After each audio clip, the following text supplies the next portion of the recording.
this way. And I will tell you that for years I have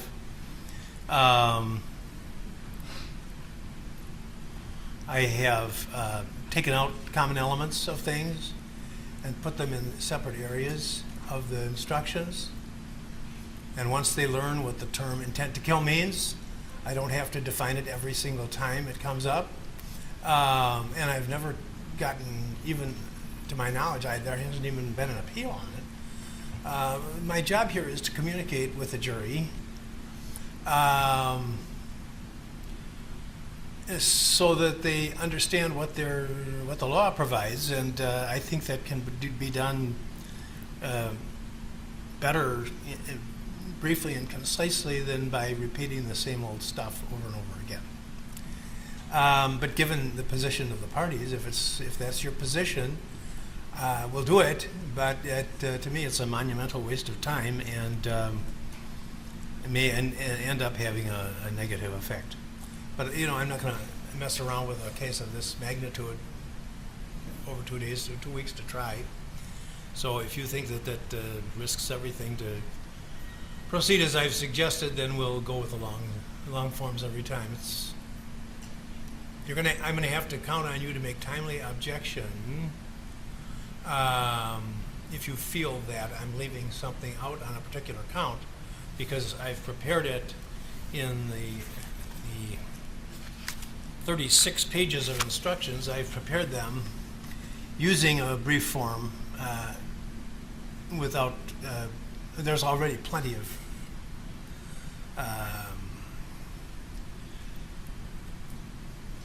repeating going on. But if I have to do longer, you're going to have to object if you think I'm missing something, or it's going to be a waiver, just so you're forewarned.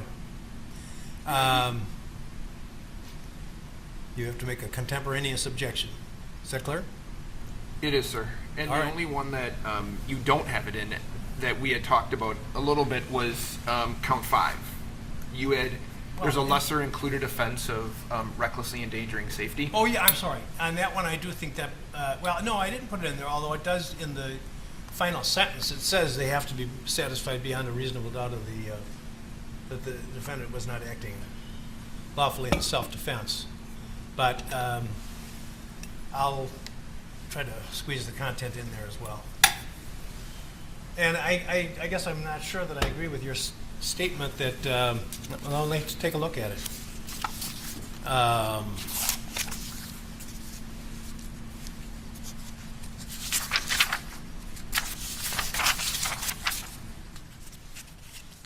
And of course, the state wants me, if I read the self-defense portions in, then they want me to repeat every time retreat and provocation, which you have opposed. They don't. So they're going to hear that again. What? They don't want that anymore. They don't want it anymore? I'm going to withdraw that request simply because of time. Okay. I think I'll go back to bed. Okay. But in counts 2 and 3, I gave special instruction only with respect to Mr. McGinnis, because the law is different with respect to him. And we'll get to that. Okay, very good. But I didn't reread it with respect to the account involving Mr. Jumpsuit Man. It would be gross Christ is the one that I think is where, so you've done attempted first degree with self-defense, attempted second degree with self-defense. But the way that I read it, and if I'm reading it wrong, I know the court will correct me, on page 27 of the final instructions, it simply says, here are the elements. I didn't see self-defense mentioned You're right. in there. You're right. Because as I did, now, let me say, on counts, the attempt murder and the murder, on those, that's the pattern instruction. If I had my way, I think that's overly verbose, and we didn't used to do it that way, and then they came up with this, and I follow it, but I think it could be better stated. But follow the guidance of the instruction committee because there's more of them than there is me, and they're very bright people. But and then on count 3, I gave a special instruction because of the situation with Mr. McGinnis, but I didn't on count 2 or count 5 because I relied upon the general principles of self-defense on which I instructed them. So if you want me to do it on 5, I need to do it on 2 too. When they've just, that's on 2 also. And that's right after they've just heard it. So, all right. Well, my only concern is that the instruction makes it clear that self-defense is an issue for first-degree attempt and second-degree attempt. I don't know I if understand.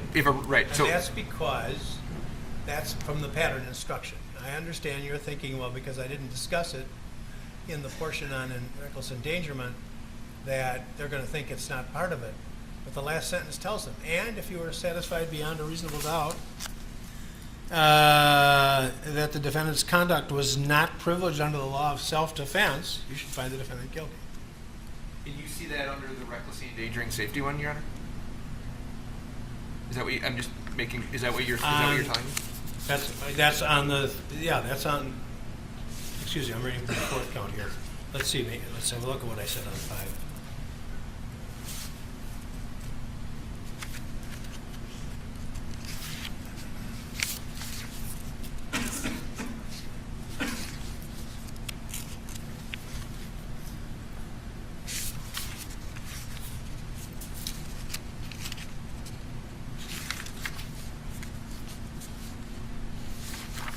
See, if I had set this up, I would have put a, well, I'm not going to say what I would have done. You know, you're right. Well, maybe I misunderstood what you wanted. Did you want the whole self-defense instruction discussed again, or just the clause? And if you are not satisfied beyond a reasonable doubt that the defendant, or I should say it, is all 3 elements of the crime of endangering safety of the first degree have been proved, and that the defendant is not privileged under the law of self-defense, you must find the defendant not guilty. I think that's fine as long as the self. You don't need the whole. As long as they're aware that the whole self-defense instruction is an option. Yeah, well, you're right. All right, I'm misunderstanding what your email said. So, if you are not satisfied beyond a reasonable doubt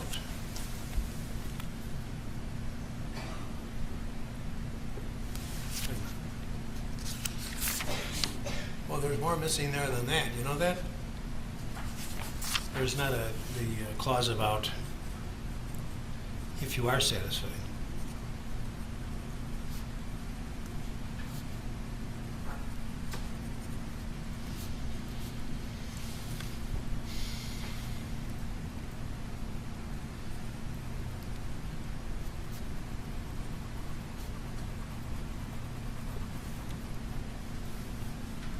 All right, so it'll read at page 27, the fourth line will be, if you are satisfied that all 3 elements of the crime of reckless endangerment have been proved, and that the conduct of the defendant was not privileged under the law of self-defense, then you should find the defendant guilty of reckless endangerment of the first degree as charged as submitted. If you are not so satisfied, then you must find the defendant not guilty. Okay. Is that satisfactory? Okay. What's next?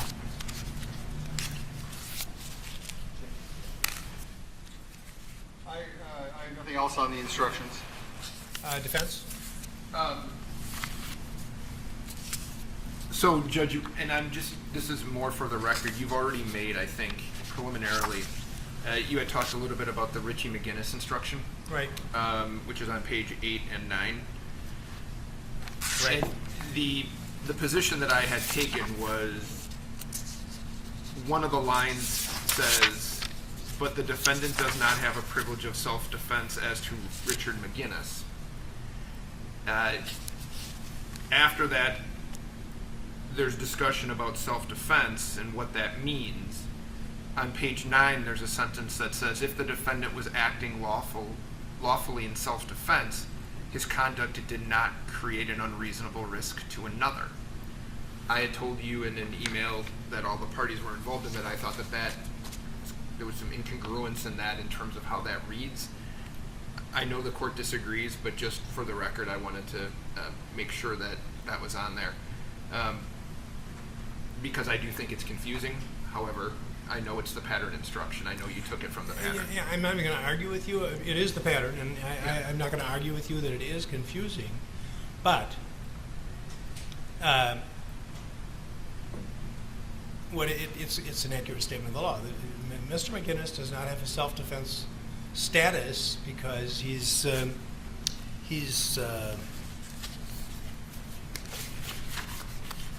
defendant has no right of self-defense as to any harm he would cause to Mr. McGinnis. And that's what the instruction is telling the jury. But if he was acting lawfully in self-defense with respect to Mr. Rosenbaum, then it kills one of the elements. I think I'm reading that right. It gives him an absolution with respect to the element of what is the precise element? It's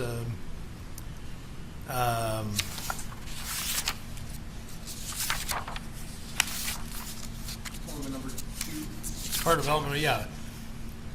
Unreasonable and substantial risk of death. It says then that the jury can't find that. Well, if they can't find that, they can't find one of the elements, so they have to find the defendant not guilty. Judge, do you think it's appropriate then on page 9 to say if the defendant was acting lawfully in self-defense as it relates to Joseph Rosenbaum? At what point do you want that put in? I just think that makes it clearer. I mean, Where do you want to put in? Where did you say? Yeah. On page 9, it would be right, so there's a subheading determining whether the beliefs were reasonable. I think it's the third or fourth, the last sentence says, if the defendant was acting lawfully in self-defense, comma, Okay, with respect to Joseph Rosenbaum. with respect to Joseph Rosenbaum, His conduct did not create an unreasonable risk to Richard McGinnis. yeah, I'll do that. Any objection? No. Okay. Okay, what's next? Just, Your Honor, that on page, these are small, but on page 34, two of the witnesses, you said one of the witnesses had been convicted of a crime. Mr. Grosskreutz had been convicted of a crime, and Mr. Smith had been convicted of a crime for a juvenile adjudication. So I think if you just say multiple witnesses had been, something like that. Okay. Um, What page is that on? I'm sorry, 34.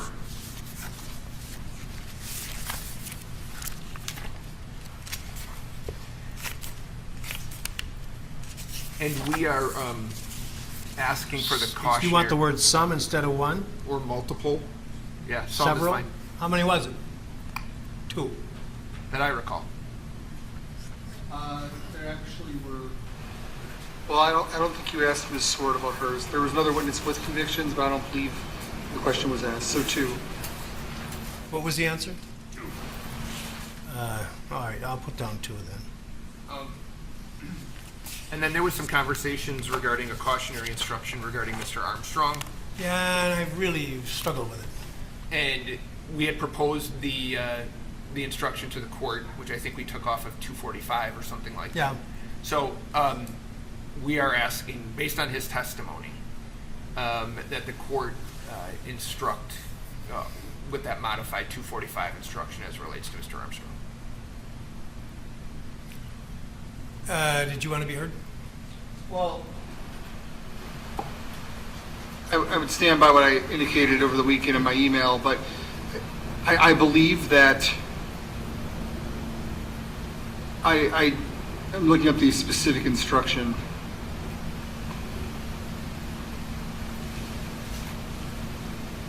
Say 245? I think it's No, it's That's testimony of accomplices. Yeah, and that's a good model for it. That was what I had planned on using if I had drafted it myself.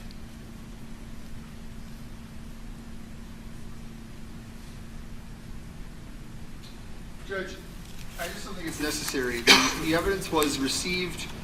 The points that the defense wanted to get into were made on cross-examination. Giving any kind of instruction on this would essentially be telling the fact finders how to weigh the evidence. I proposed some different wording. You should not face a verdict of guilty upon it alone unless after consideration of all the evidence you are satisfied beyond a reasonable doubt that the defendant is guilty is completely inappropriate. I can understand where it's appropriate if you're talking about accomplices, but certainly not when we're just talking about a one picture out of 100 and some odd exhibits. So I don't believe it's appropriate. I don't believe it's necessary. I believe that these arguments about pixels and zooming are specious, that their expert used a very similar software program with zooming, was cropping. There was no objection then, you see. I understand. There's no basis for an objection, and they know that. I don't know that. Maybe they do. I don't know. I can't read their minds. This is a forensically sound program used by a forensic analyst who's trained. This image was peer-reviewed. If they want to discuss the proprietary algorithms and how an analyst would not know a proprietary algorithm contained in the software that they are using that is an industry standard, they can go ahead and argue that. But to give an instruction that tells the jury essentially to ignore this evidence unless everything else proves it is way too far. Well, this whole business about, well, I don't want to say the whole business, but the Daubert rule is the product of the abuse of so-called scientific evidence by attorneys. There were companies, pension funds, individuals were bankrupted because of legal decisions that were made on the basis of so-called science, which was later shown to be garbage.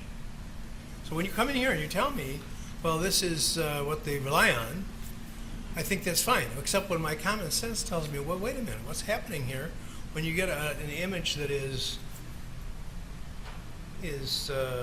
consistent of I'll say it again, let's say 2,500 pixels, and you blow it up to 25,000 or 250,000, and you don't really know what fills the vacant space, that's a little struggle for me. And this is not being used to decide which camera I'm going to buy or which phone I'm going to buy when I'm at the store. This is being used to decide about whether someone's innocent or guilty of a crime. So that's why I was when the witness answered, he didn't know. And the only reason I left here and I troubled about it, and in the end, I decided, well, wait a minute, we allowed this kind of thing to happen in DWI cases where the officer is asked, well, how does the machine work? I don't know. I just am trained how to operate it. But there is a difference there. That has already passed judicial scrutiny, and this method has been judicially determined to be accurate. Has that been done in this? I don't know. So that was when I was thinking, well, maybe I should give a cautionary instruction. I ultimately, you convinced me in our exchanges that I don't want to be meddling and commenting on the evidence. I will tell you this, assuming that there's a conviction, one or more, assuming that the other motions don't contaminate the whatever outcome there is,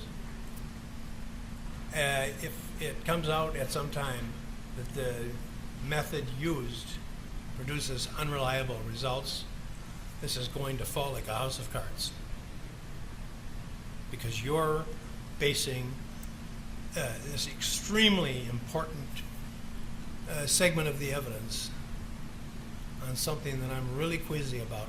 But as I said when I left here Friday, this is the jury's case, it's not mine. And I'm going to let them decide. They have your photographs and your video, and they've got the testimony of the person who's worked with it, who knows a lot more about this stuff than I do. So I've decided to leave it alone. So I'm not going to give an instruction on it, but I've made my record on the high risk that I think it presents for the case. Okay, what's next? The two last things, Judge, the court had modified a little bit count 6, which was the... I did. Okay, so the third element that you have listed there is the dangerous weapon was a rifle that had a barrel length of less than 16 inches or an overall length of less than 26 inches. We have pulled the transcript, talked, and looked at it. Detective Antaramian was asked if this was a short-barreled rifle. He had answered no, he did not believe that it was. That's the only information regarding that. Was the gun offered as an exhibit? Yes. That is evidence Correct. enough in itself. The jury can measure it. Okay. Fair enough. I just didn't, the way that I looked at it, there was no other information that a reasonable juror could believe that count 3's been met. So What are you telling me? then I'm asking that you take it from them. They're asking me to dismiss the case for failure to prove. This count 6. Judge, Count 6. there have been many discussions about this count. I'm not going to rehash everything. The state disagrees with the interpretation the court has established. We do not believe this jury instruction is appropriate. We do not believe that the exception or affirmative defense, or whatever you want to call it, was properly raised. We argued about all that on Friday. I'm not going to rehash it. I believe it should go to the jury, and if the jury believes that it was not proven beyond a reasonable doubt, they can return a verdict on that. But the state has objected all along, or has given its version all along. We stand by that version. I believe that this jury instruction essentially swallows the entire statute. We've gone over that before. So I believe that if they raise an exception, then it should go to the jury. We would like the standard instruction. Clearly, the court's not going to do that. Well, up to now, the motions were motions to dismiss the complaint. And you filed a very nice brief, which well explained what the law is. And of course, we were dealing with what the complaint stated and whether the complaint stated sufficient facts to bring the case to court. And the court is confined on that kind of a motion to what's in the complaint and whether it meets the law. And as you pointed out, these defensive matters are affirmative defenses, and the DA doesn't have to plead them. So that's why I ultimately denied the motion to dismiss, although I think it ought to have been mighty clear that I had big problems with this statute. I've made no bones about that from the beginning. And there always was access to the Court of Appeals all along here. Well, I guess that's not fair for me to say because I was sitting on it. But so shame on me. But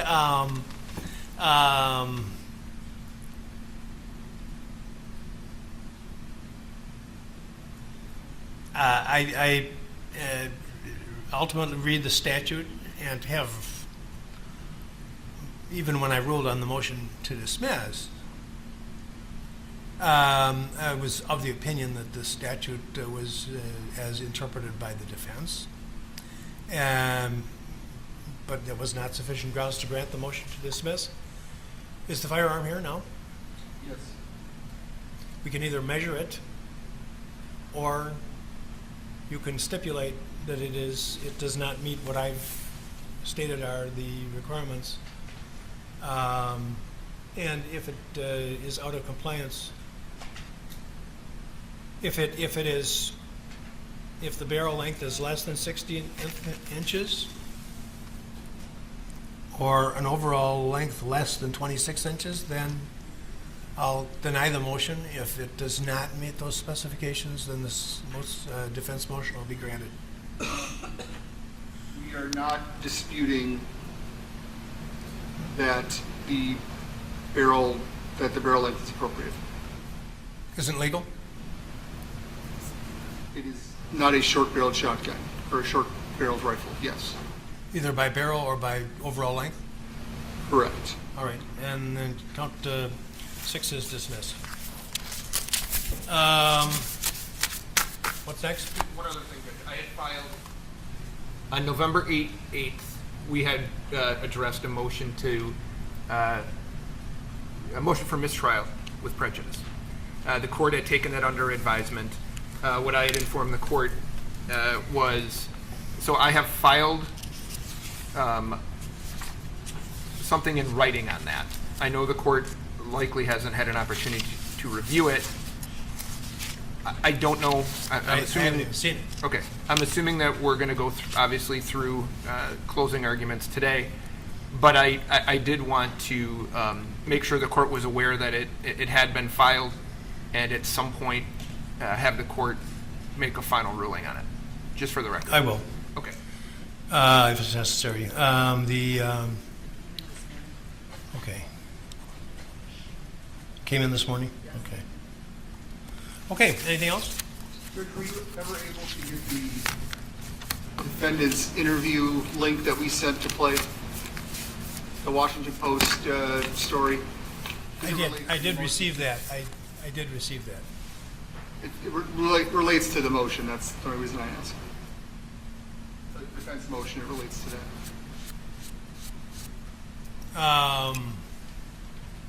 Well, I'm not going to take up the motion now. I understand now. I just know there were technical problems. I just wanted to make sure they were ironed out. I did receive it. Okay. Okay. Anything else right now? Judge, are you done?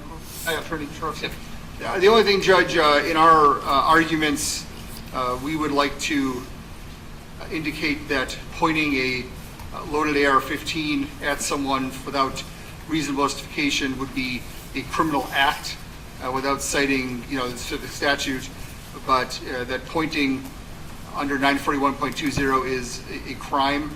We would like to point that out, and we just wanted to preview that, so if there's objection, we can handle it now. Okay. Do you want to respond? We would object. This is once again relying on the exhibit that is so far out of focus, and there's been nothing in the record. When I specifically asked the Detective Howard regarding the strong arm robbery, I asked about it. Strong arm robbery while masked. I asked about it. It's in the record. The struggle I'm having with that is, and I will, well, I'll leave that. How do we know it was pointed at or toward Mr. Zeminski or Mrs. Zeminski or whomever? You have a theory that it was pointed in that direction. I agree with that. But the statute's prohibition is pretty explicit. And I'm not sure that the evidence that you have, especially because it's just not just especially, but in part because it's just a regular photograph. It's not multidimensional. It doesn't show the exact area at which the firearm was aimed. Judge, Even if you see the firearm. again, the photograph is perhaps the fifth or sixth most relevant piece of evidence on this topic. Most what? Fifth or sixth most relevant piece of evidence on this topic. We have testimony, we have videos, I'm not going all over that again. The defense submitted their own exhibit of the FBI video with the Zeminskis denoted as being the only two that were on that side of the Duramax.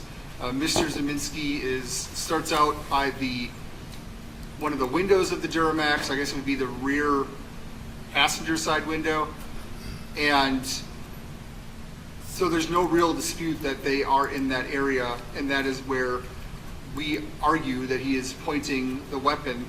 It's for the jury to decide if he's pointing at Zeminski's or not. So it's for the jury to decide. It is not for the jury to speculate.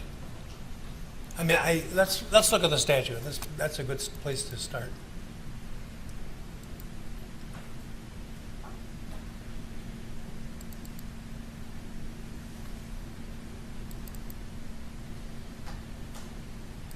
is it 941 point, 20. yeah.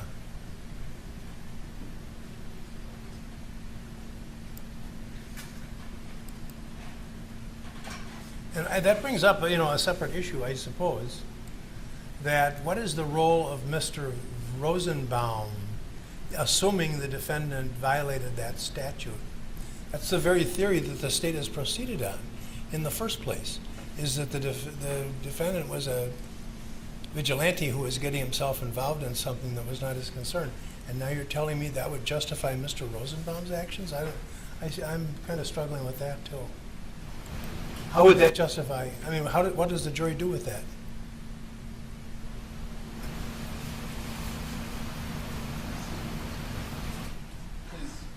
I don't fully understand the court's question. I would also What note that he is did the, point you, the weapon you, at the, Mr. Rosenbaum. pardon me? He also pointed the weapon at Mr. Rosenbaum before the shooting. While he's being pursued, he turns and points it at Mr. Rosenbaum. Well, there's no question about that. Correct. He's being chased by him. Pardon me? I said he's being chased by him.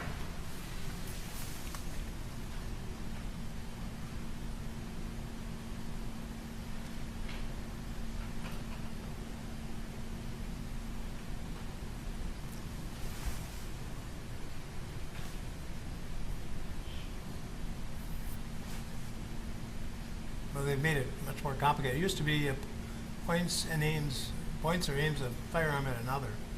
I'm not seeing that exact language anymore, but I'm not seeing it here in the statute that there'd be a broad enough sweep to capture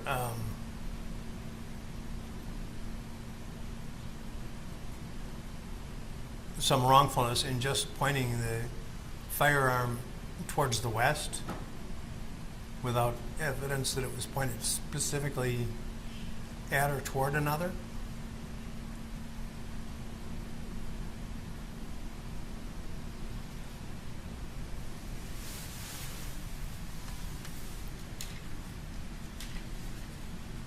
What am I missing? 1A is endangers another safety by the negligent operation or handling of a dangerous weapon. Could you start that over? I'm so Sure. 1A is endangers another safety by the negligent operation or handling of a dangerous weapon.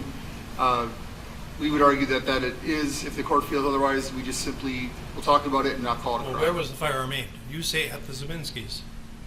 I didn't hear the Zabinskis come in here and say that. Who said it?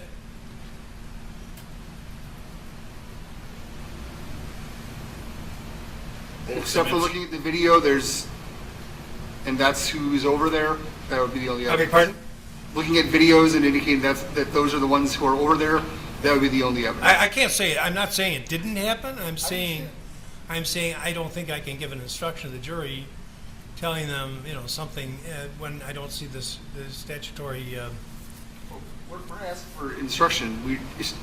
In our closing, in our arguments, we just wanted to say that it's. I think it would be okay for you to state what the law says, but you have to be careful because the jury cannot be invited to speculate. So I don't want to. There's such a universe of possible statements that could be made that I don't want to try to, rule in advance. I've refrained from doing that. I always try to, because I can't read your mind. But so I'm not going to say they can't mention that at all. That it's unlawful to point a gun at somebody.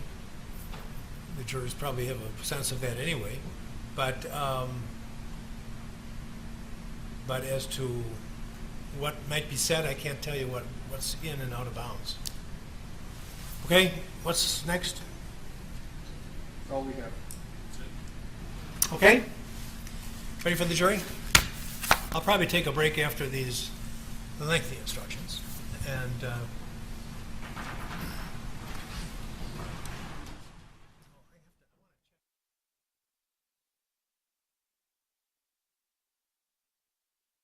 call from the outside to, let's see.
Nice weekend, and we'll begin our final phase of our case, which is my instructions, and I'm going to instruct you on the principles of law which you are to follow in considering the evidence and in reaching your verdicts.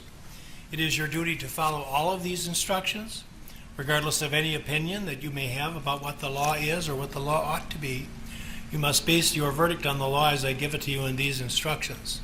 Apply that law to the facts in the case which have been properly proved by the evidence.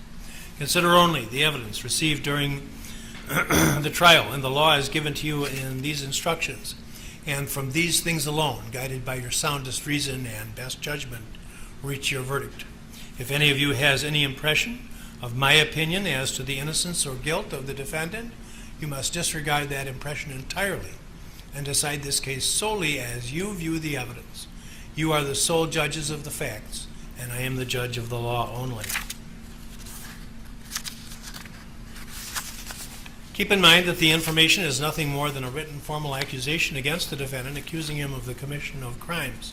You are not to consider it as evidence against the defendant in any way, and it does not raise any inference of guilt.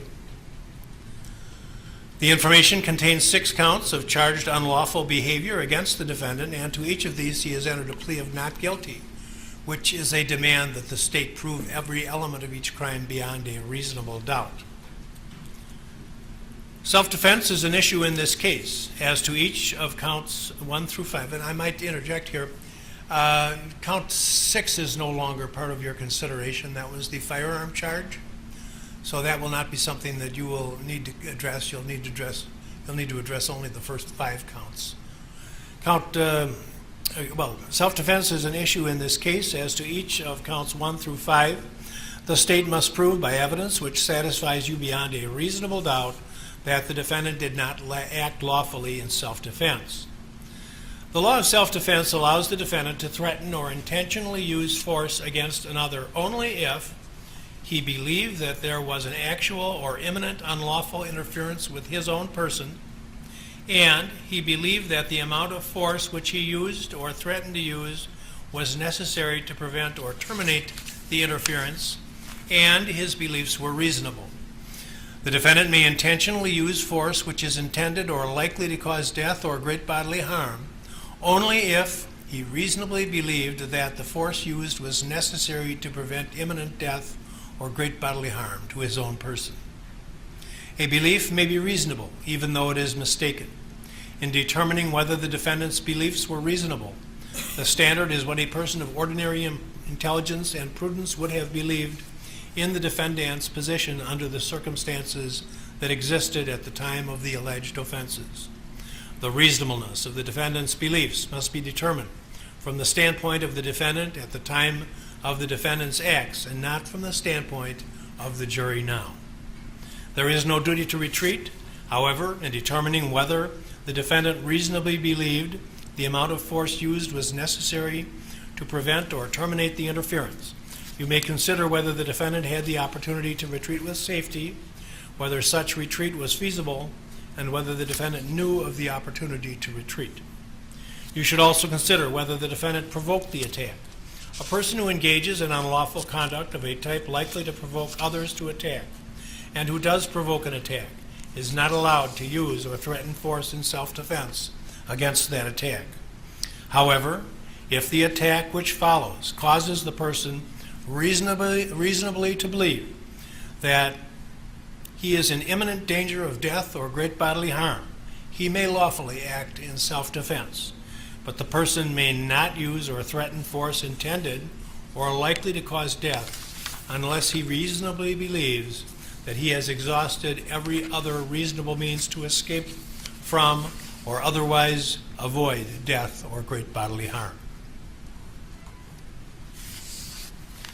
Counts 4 and 5 require intent to kill as part of the elements. Intent to kill means that the defendant had the mental purpose to take the life of another human being, or was aware that his conduct was practically certain to cause the death of another human being. While the law requires that the defendant have acted with the intent to kill, it does not require that the intent to kill have existed for any particular length of time before the act was committed. The act need not have been brooded over, considered, or reflected upon for a week, a day, an hour, or even for a minute. There need not have been any appreciable time between the formation of the intent and the act. The intent to kill may be formed at any time before the act, including the instant before the act, and must continue to have existed at the time of the act. You cannot look into a person's mind to determine intent. Intent to kill must be found, if found at all, from the defendant's acts, words, and statements, if any, and from all the facts and circumstances in this case which bear upon intent. Intent should not be confused with motive. Proof of motive is necessary, while proof of motive is necessary to a conviction, proof of motive is not. Motive refers to a person's reason for doing something. While motive may be shown as a circumstance to aid in establishing the guilt of the defendant, the state is not required to prove motive on the part of the defendant in order to convict. Evidence of motive does not by itself establish guilt. You should give it the weight you believe it deserves under all of the circumstances. The first count of the information charges that on or about Tuesday, the 25th of August of last year at the city of Kenosha in this county, the defendant recklessly caused the death of another human being, Joseph D. Rosenbaum, under circumstances which show utter disregard for human life. First-degree reckless homicide, as defined in the criminal code, is committed by one who recklessly causes the death of another human being under circumstances which show utter disregard for human life. Before you may find the defendant guilty of reckless homicide of the first degree, the state must prove by evidence which satisfies you beyond a reasonable doubt that the following three elements were present. First, that the defendant caused the death of another. Cause means that the defendant's act was a substantial factor in producing the death. Second, that the defendant caused the death by criminally reckless conduct. Criminally reckless conduct means the conduct created a risk of death or great bodily harm to another person, and that the risk of death or great bodily harm was unreasonable and substantial, and that the defendant was aware that his conduct created the unreasonable and substantial risk of death or great bodily harm. The circumstances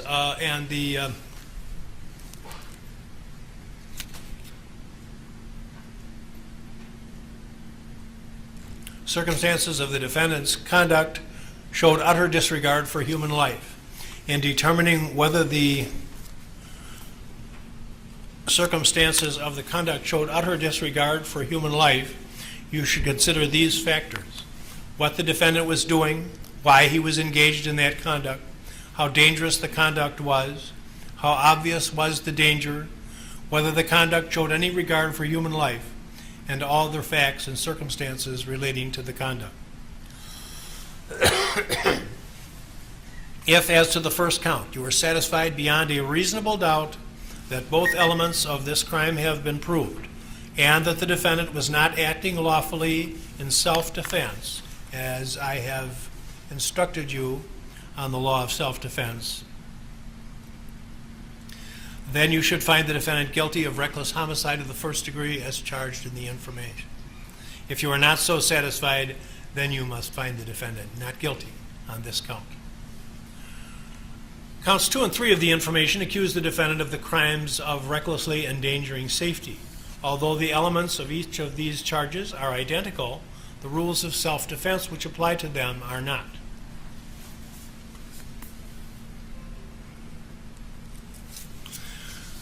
The second count of the information charges that at the same time and place, the defendant recklessly endangered the safety of Richard McGinnis under circumstances which show utter disregard for human life.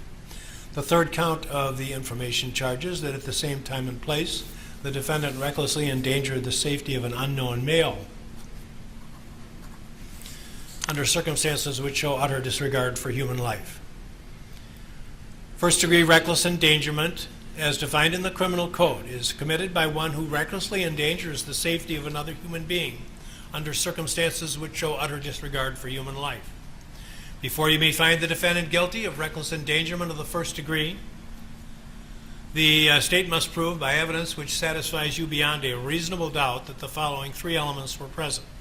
First, that the defendant First, that the defendant endangered the safety of another human being, and the risk of death or great bodily harm was unreasonable and substantial, and the defendant was aware that his conduct created the unreasonable and substantial risk of death or great bodily harm. Great bodily harm means injury which creates a substantial risk of death or which causes serious permanent disfigurement or which causes a permanent or protracted loss or impairment of the function of any bodily member or organ or other serious bodily injury. The third element is that the circumstances of the defendant's conduct showed utter disregard for human life. Again, in determining whether the circumstances of the conduct showed utter disregard for human life, you should consider these factors: what the defendant was doing, why the defendant was engaged in that conduct, how dangerous was the conduct, how obvious was the danger, whether the conduct showed any regard for human life, and all other facts and circumstances related to the conduct.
When I was instructing you a moment ago on reckless homicide, I indicated there were two elements. There are actually three. I did read all of the ingredients, but I'm just going to reread a portion of that instruction so it's clear that there are three elements to that crime. And I also used the word both of the elements, and it's actually three. So I apologize for that mistake. And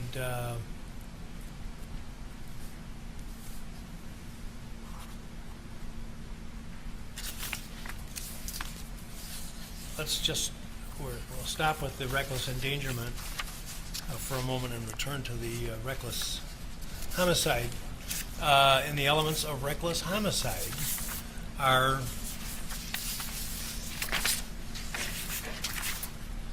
that the defendant caused the death of another, that he did so by criminally reckless conduct, and the third element, which I read as part of the second, is that the circumstances of the defendant's conduct showed utter disregard for human life.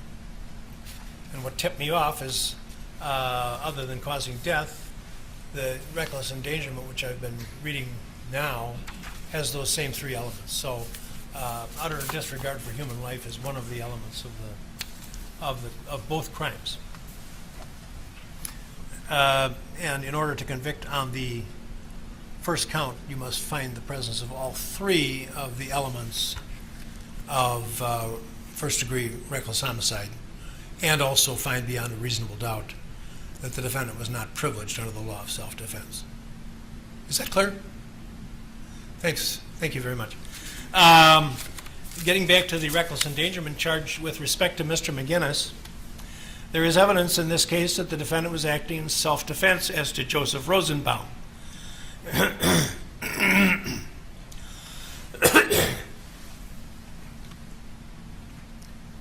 The fact that the law may have allowed the defendant to use force in self-defense as to Joseph Rosenbaum does not necessarily mean that recklessly endangering the safety of Richard McGinnis was lawful. You must consider the law of self-defense in deciding whether the defendant's conduct as to Richard McGinnis was criminally reckless conduct, which showed utter disregard for human life, but the defendant does not have a privilege of self-defense with respect to Mr. McGinnis. So the defendant would enjoy a privilege of self-defense with respect to Mr. Rosenbaum if you find the factual ingredients of that. But that doesn't mean that the fact that if he endangered the safety of Mr. McGinnis was privileged under the law of self-defense, because Mr. McGinnis was not attacking him. However,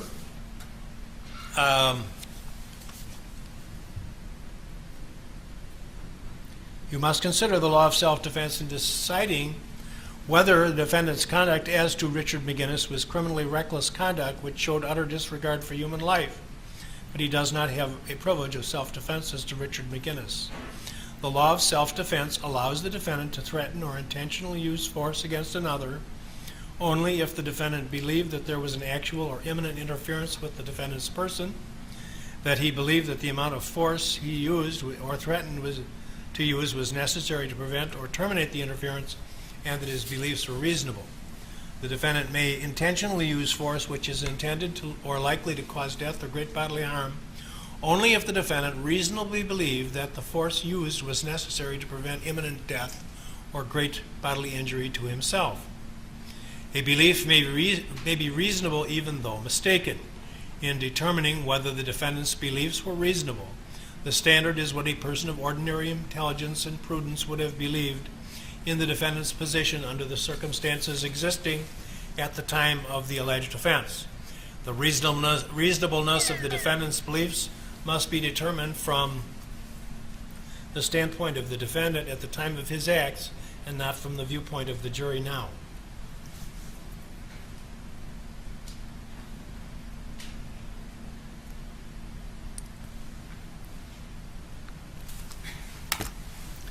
You should consider the evidence relating to self-defense along with all the other evidence in the case in deciding whether the defendant's conduct created an unreasonable risk of death or great bodily harm to Richard McGinnis. If the defendant was acting lawfully in self-defense with respect to Joseph Rosenbaum, his conduct did not create an unreasonable risk to another. The burden is on the state to prove the burden is on the state to prove beyond a reasonable doubt that the defendant did not act lawfully in self-defense, and you must be satisfied beyond a reasonable doubt from all of the evidence in this case that the risk was unreasonable.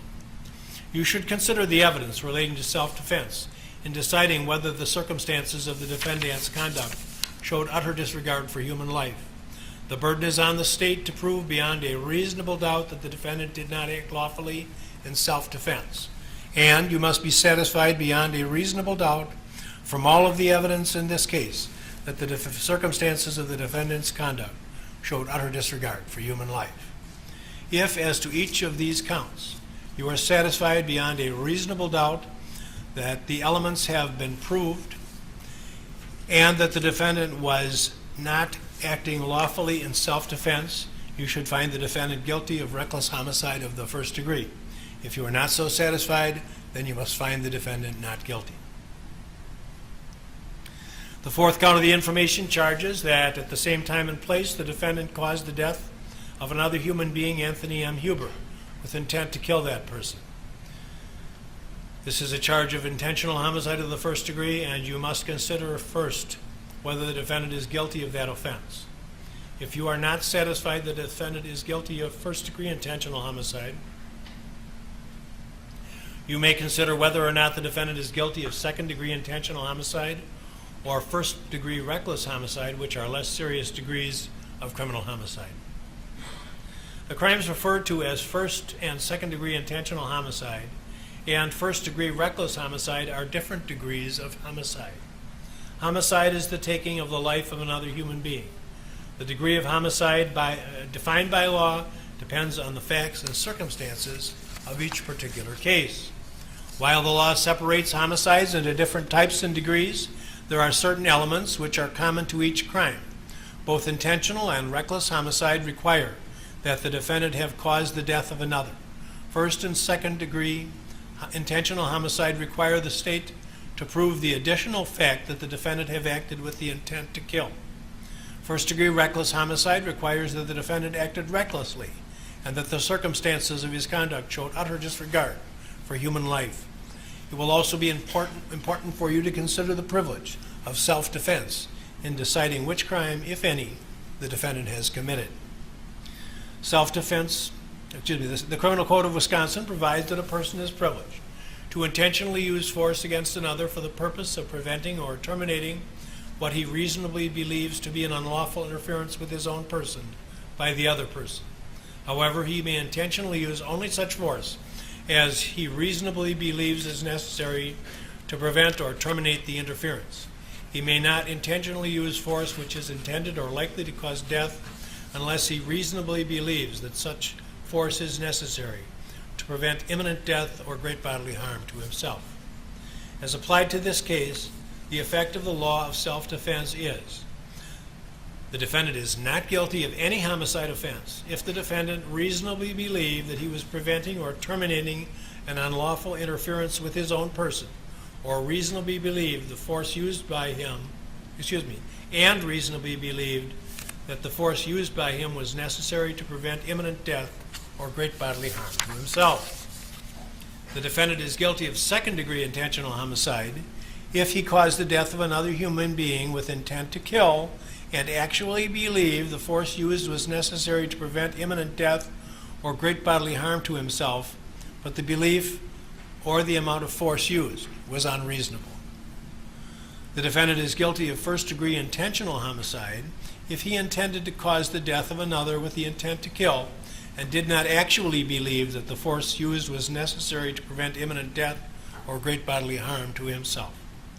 The defendant is guilty of first-degree reckless homicide if the defendant caused the death of another by criminally reckless conduct and the circumstances of the conduct showed utter disregard for human life.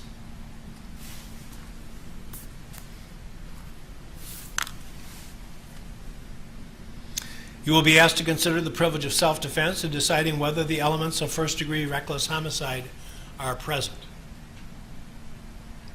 Because the law provides that it is the state's burden to prove all facts necessary to constitute a crime beyond a reasonable doubt, you will not be asked to make a separate finding on whether the defendant acted in self-defense. Instead, you will be asked to determine whether the state has established the necessary facts to justify a finding of guilty for first or second degree intentional homicide or for first degree reckless homicide. If the state does not satisfy you that those facts are established by the evidence, you will be instructed to find the defendant not guilty.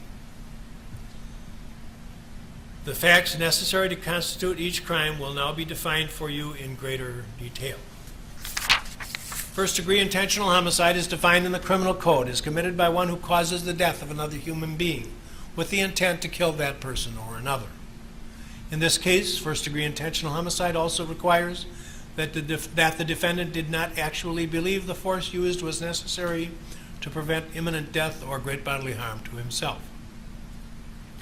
Before you may find the defendant guilty of first-degree intentional homicide, the state must prove by evidence which satisfies you beyond a reasonable doubt that the following three elements were present. First, that the defendant caused the death of another. Cause means that his act was a substantial factor in producing the death. Second, that the defendant acted with the intent to kill the other. Third, that the defendant did not actually believe that the force used was necessary to prevent imminent death or great bodily harm to himself. The third element of the first-degree intentional homicide requires that the defendant did not actually believe the force used was necessary to prevent imminent death or great bodily harm to himself. This requires the state to prove either that the defendant did not actually believe he was in imminent danger of death or great bodily harm, or that the defendant did not actually believe that the force used was necessary to prevent imminent danger of death or great bodily harm to himself. When first-degree intentional homicide is considered, the reasonableness of the defendant's conduct,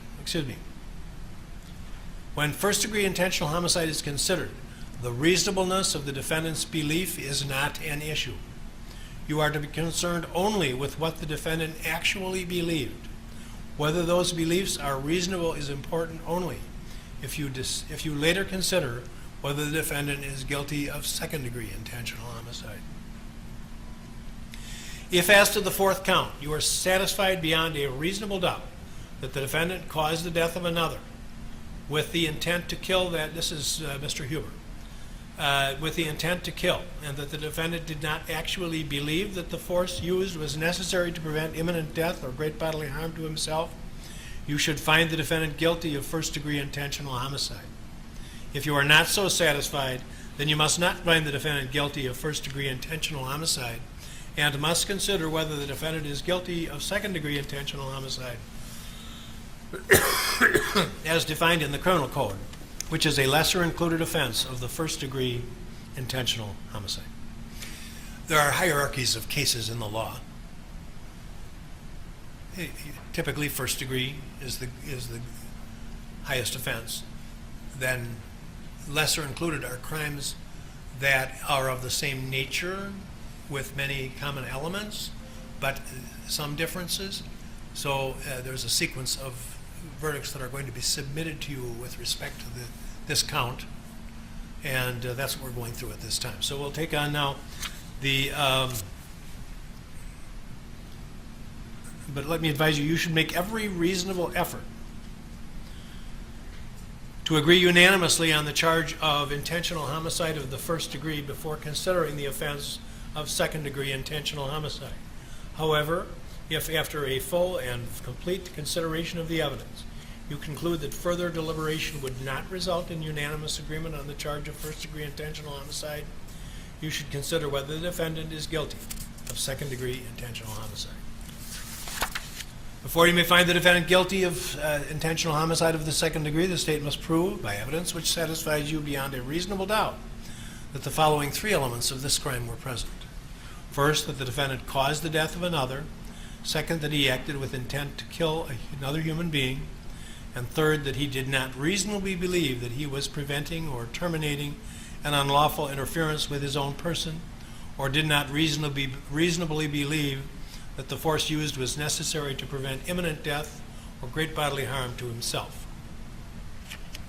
You have already been instructed on the definitions of causing death and with intent to kill. These same definitions apply to your consideration of second-degree intentional homicide. The third element of second-degree intentional homicide requires that the defendant did not reasonably believe that he was preventing or terminating an unlawful interference with his own person, or did not reasonably believe that the force which was used was necessary to prevent imminent death or great bodily harm to himself. This requires that the state have proved one of the following. First, that a reasonable person in the circumstances of the defendant would not have believed that he was preventing or terminating an unlawful interference with his own person, or that a reasonable person in the circumstances of the defendant would not have believed he was in danger of imminent death or great bodily harm, or that the reasonable person in the circumstances of the defendant would not have believed that the amount of force used was necessary to prevent imminent death or great bodily harm to himself. The reasonableness of the defendant's beliefs must be determined from the standpoint of the defendant at the time of his acts and not from the standpoint of the viewpoint of the jury now. The standard is what a person of ordinary intelligence and prudence would have believed in the position of the defendant under the circumstances existing at the time of the alleged offense. If, as to the fourth count, you are satisfied beyond a reasonable doubt that the defendant caused the death of another human being with intent to kill, and did not reasonably believe that he was preventing or terminating an unlawful interference with his own person, or did not reasonably believe that the force used was necessary to prevent imminent death or great bodily harm to himself, you should find the defendant guilty of second-degree intentional homicide. If you are not so satisfied, then you must not find the defendant guilty of second-degree intentional homicide, and you should consider whether the defendant is guilty of first-degree reckless homicide as defined in the criminal code, which is also a lesser included offense of first-degree intentional homicide. Again, you should make every reasonable effort to agree unanimously on the charge of second-degree intentional homicide before considering the offense of first-degree reckless homicide.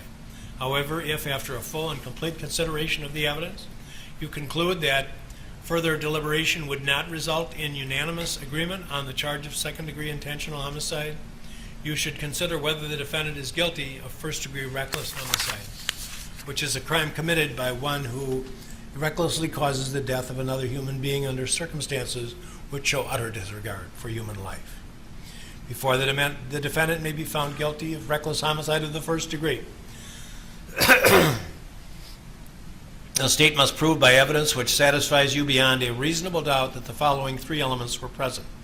First, that the defendant caused the death of another human being. Cause means that the defendant's act was a substantial factor in producing the death. Second, that the defendant caused the death by criminally reckless conduct, which means the conduct created a risk of death or great bodily harm to another person, and the risk of death or great bodily harm was unreasonable and substantial, and the defendant was aware that his conduct created the unreasonable and substantial risk of death or great bodily harm. You should consider the evidence relating to self-defense in deciding whether the defendant's conduct created the unreasonable risk to another. If the defendant was acting lawfully in self-defense, his conduct did not create an unreasonable risk to another. The burden is on the state to establish beyond a reasonable doubt that the defendant did not act lawfully in self-defense. And you must be satisfied beyond a reasonable doubt from all of the evidence in this case that the risk was unreasonable. The third element is that the circumstances of the defendant's conduct showed utter disregard for human life. Again, in determining whether the circumstances of the conduct showed utter disregard for human life, you should consider these factors: what the defendant was doing, why he was doing it, how dangerous the conduct was,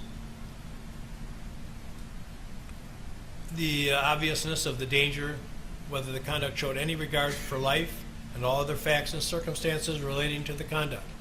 You should consider the evidence relating to self-defense in deciding whether the circumstances of the defendant's conduct showed utter disregard for human life. The burden is on the state to prove by evidence which satisfies you beyond a reasonable doubt that the defendant did not act lawfully in self-defense. And you must be satisfied beyond a reasonable doubt from all of the evidence in the case that the circumstances of the defendant's conduct showed utter disregard for human life. Consider also the defendant's conduct after the death Consider also the defendant's conduct after the death to the extent that it helps you decide whether or not the circumstances showed utter disregard for human life at the time that the death occurred. If, as to the fourth count, you are satisfied beyond a reasonable doubt that the defendant caused the death of another human being by criminally reckless conduct, and that the circumstances of the conduct showed utter disregard for human life, and that the defendant's conduct was not privileged under the law of self-defense, then you should find the defendant guilty of reckless homicide of the first degree, as submitted. If you are not so satisfied, then you must find the defendant not guilty on the fourth count. The fifth count of the information charges that at the same time and place, the defendant attempted to cause the death of Gage Grosskreutz with intent to kill that person. A crime of attempted first-degree intentional homicide. With respect to this charge, you must first consider whether the defendant is guilty of that offense. If you are not satisfied that the defendant is guilty of attempted first-degree intentional homicide, you must consider whether or not he is guilty of attempted second-degree intentional homicide or first-degree reckless endangerment, which are less serious degrees of criminal homicide. The crimes referred to as attempted first and second-degree intentional homicide are different degrees of homicide. Again, that is the taking of the life of a human being. The degree of attempted homicide is defined by law depending on the facts and circumstances of each particular case. While the law separates intentional homicides into two degrees, there are certain elements that are common to each. Both attempted first and second-degree intentional homicide require that the defendant have intended to kill another, that he did acts towards the commission of that crime which indicate unequivocally, under all of the circumstances, that he had formed that intent and would have caused the death of the other, except for the intervention of another person or some extraneous factor. It will also be important for you to consider the privilege of self-defense in deciding which crime, if any, the defendant has committed. The Criminal Code of Wisconsin provides that a person is privileged to intentionally use force against another under the following circumstances. Force is used for the purpose of preventing or terminating what the person reasonably believes to be an unlawful interference with his own person or by the other, and he uses only that amount of force which he reasonably believes is necessary to prevent or terminate the interference, and the person may not intentionally use force which is intended or likely to cause death unless he reasonably believes that such force is necessary to prevent imminent death or great bodily harm to himself.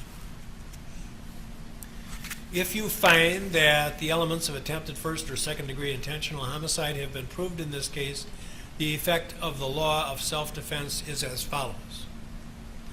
The defendant is not guilty of either attempted first or second degree intentional homicide if he reasonably believed that he was preventing or terminating an unlawful interference with his own person, and he reasonably believed the force used was necessary to prevent death or great bodily harm to himself. He is guilty of attempted second-degree intentional homicide if he actually believed the force used was necessary to prevent imminent death or great bodily harm to himself, but the belief or the amount of force used was unreasonable. The defendant is guilty of attempted first-degree intentional homicide if the defendant did not actually believe the force used was necessary to prevent imminent death or great bodily harm to him. Because the law provides that it is the state's burden to prove all the facts necessary to constitute a guilt beyond a reasonable doubt, you will not be asked to make a separate finding as to whether the defendant acted in self-defense. Instead, you will be asked to determine whether the state has proved the necessary facts to justify a finding of guilty for attempted first or second degree intentional homicide. If the state does not satisfy you that those facts are established by the evidence, you will be instructed to find the defendant not guilty. The elements of each crime will now be defined for you in greater detail. Before you may find the defendant guilty of attempted first-degree intentional homicide, the state must prove, by evidence which satisfies you beyond a reasonable doubt, that the following three elements were present. First, that the defendant intended to kill another. Second, that he did acts which demonstrate unequivocally, under all of the circumstances, that he had formed the intent and would have caused the death of another, except for the intervention of another person or some other extraneous factor. Unequivocally means that no other inference or conclusion can reasonably and fairly be drawn from the defendant's acts under the circumstances. Another person means anyone other than the defendant and may include the intended victim. An extraneous factor is something outside the knowledge of the defendant or outside of his control. The third element is that the defendant did not actually believe that the force used was necessary to prevent imminent death or great bodily harm to himself. The third element of attempted first-degree intentional homicide requires that the defendant did not actually believe the amount of force was necessary to prevent imminent death or great bodily harm to himself. This requires the state to prove either that the defendant did not actually believe that he was in imminent danger of death or great bodily harm, or that the defendant did not actually believe that the amount of force used was necessary to prevent imminent danger of death or great bodily harm to himself. When attempted first-degree intentional homicide is considered, the reasonableness of the defendant's belief is not an issue. You are to be concerned only with what the defendant actually believed. Whether these beliefs are reasonable is important only if you later consider whether the defendant is guilty of attempted second-degree intentional homicide. If, as to the fifth count, you are satisfied beyond a reasonable doubt that the defendant intended to kill another human being, and that his acts demonstrate unequivocally that the defendant intended to kill and would have killed the other except for the intervention of another person or some other extraneous factor, and that he did not actually believe that the force used was necessary to prevent imminent death or great bodily harm to himself, you should find the defendant guilty of attempted first-degree intentional homicide.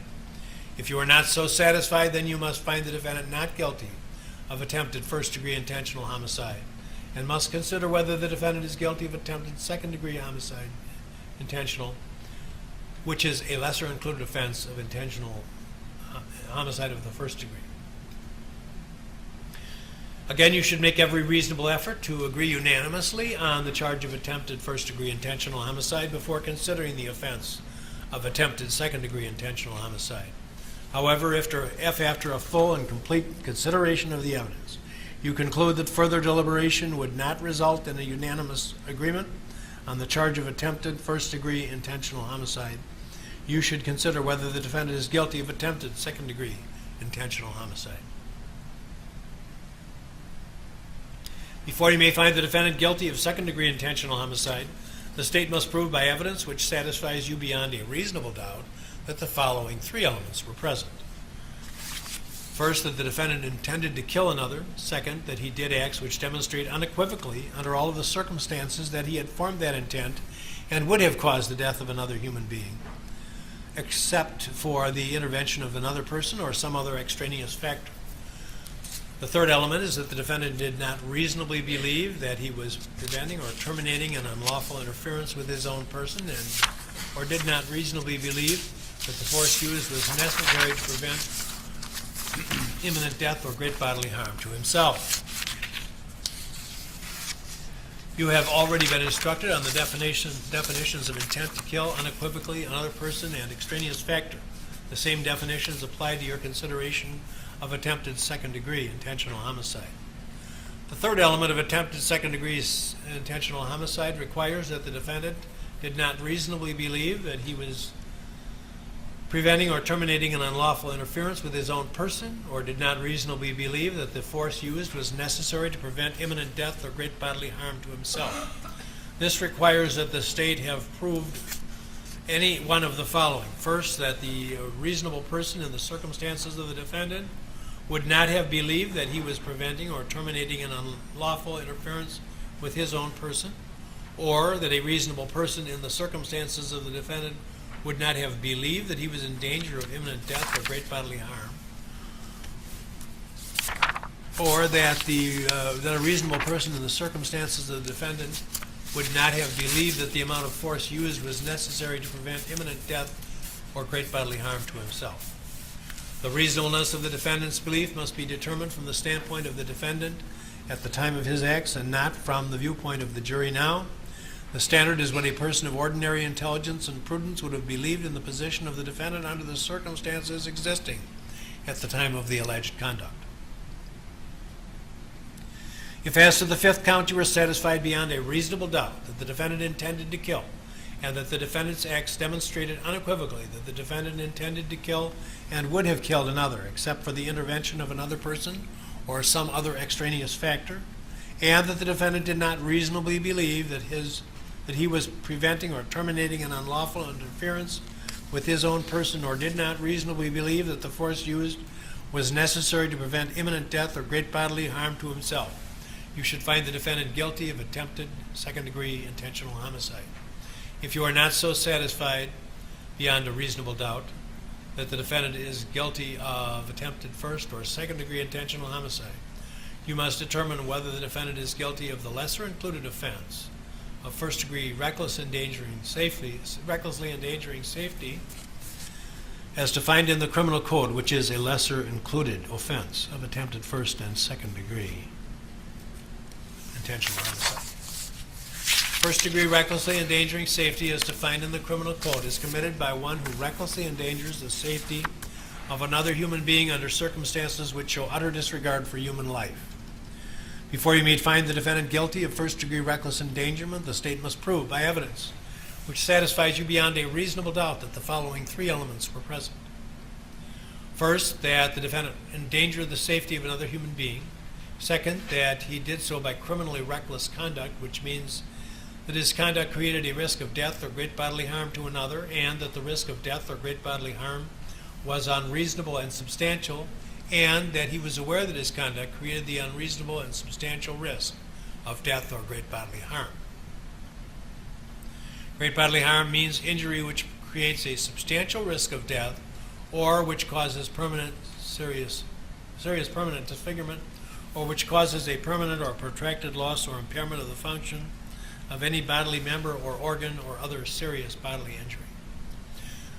Third, that the circumstances of the defendant's conduct showed utter disregard for human life. In determining whether the circumstances of the conduct showed utter disregard for human life, you should consider these factors: what the defendant was doing, why he was doing it, how dangerous was the conduct, how obvious was the danger, whether the conduct showed any regard for life, and all other facts and circumstances relating to the conduct.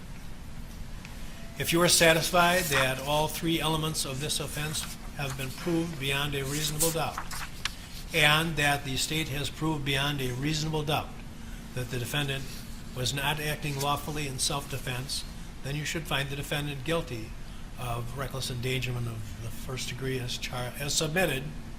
If you are not so satisfied, then you must find the defendant not guilty. You are not in any event to find the defendant guilty of more than one of any sequence of offenses. So you can return only one verdict per count. You should consider the charged offense first. If you find unanimously that the defendant is guilty of the highest degree of crime, you need not consider lesser included offenses. If you decide unanimously the defendant did not commit the greater crime and was acting lawfully in self-defense,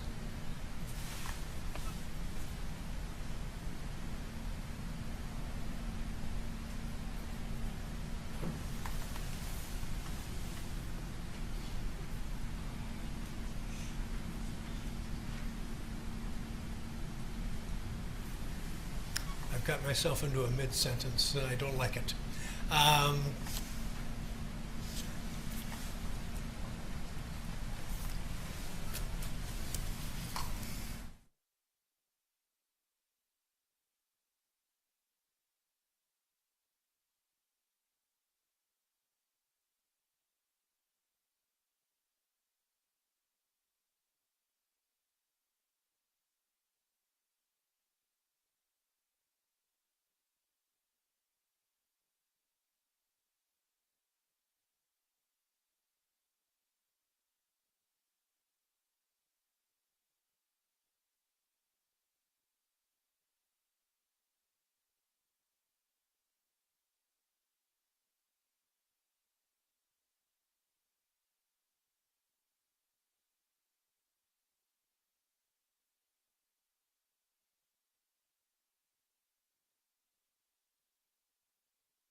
the concern that I have, and I worked with the instructions all weekend, and we discussed them by email, and then I'm reading them, and little things are striking me as I read them. But the jurors are never told to actually discuss self-defense except in the context of charged offenses. And what I was about to say to the jury, and decided I better talk to you people beforehand, is if the jury gets into a discussion of a charged offense, any charged offense, but let's use this one as an example, and they decide that the elements are there and he wasn't acting lawfully in self-defense, they're done. They never discuss the lessers. What? Was or was not acting lawfully in self-defense? Well, let's say if they decide the elements are there, but he was not acting lawfully in self-defense, they're done. Then they find him guilty of the charged crime. What if they discuss count 1, or count 5, I should say, and decide that the elements are there, but they all decide it was privileged under the law of self-defense? They're not. Is there anywhere that they're being told? Are they being told you're done? See, under the old law, we did do that. Is that in here? Where is it saying that? Yeah, that's what I used to construct these from scratch.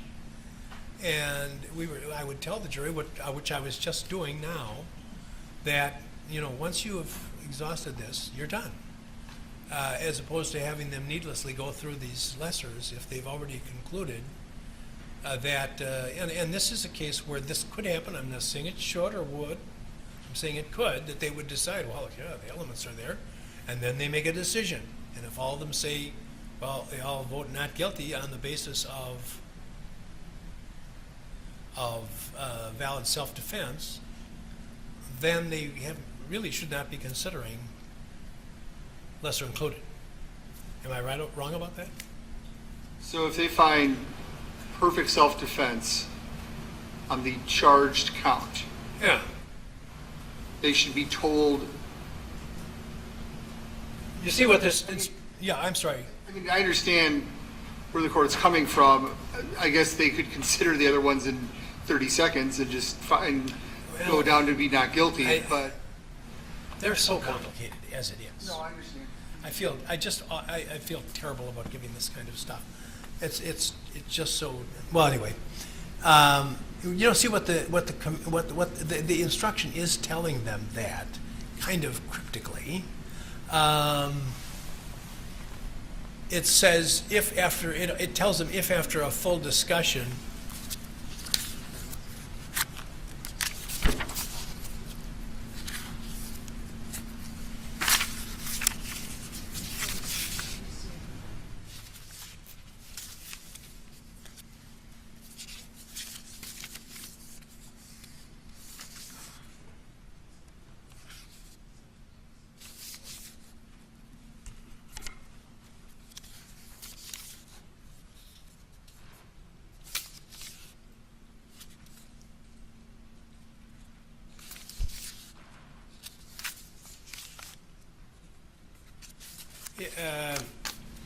It says, however, if after a full and complete consideration of the evidence you conclude that further deliberation would not result in unanimous agreement on the charge of second-degree intentional homicide, I'm going back to a different count, you should consider whether the defendant is guilty. So it is telling them,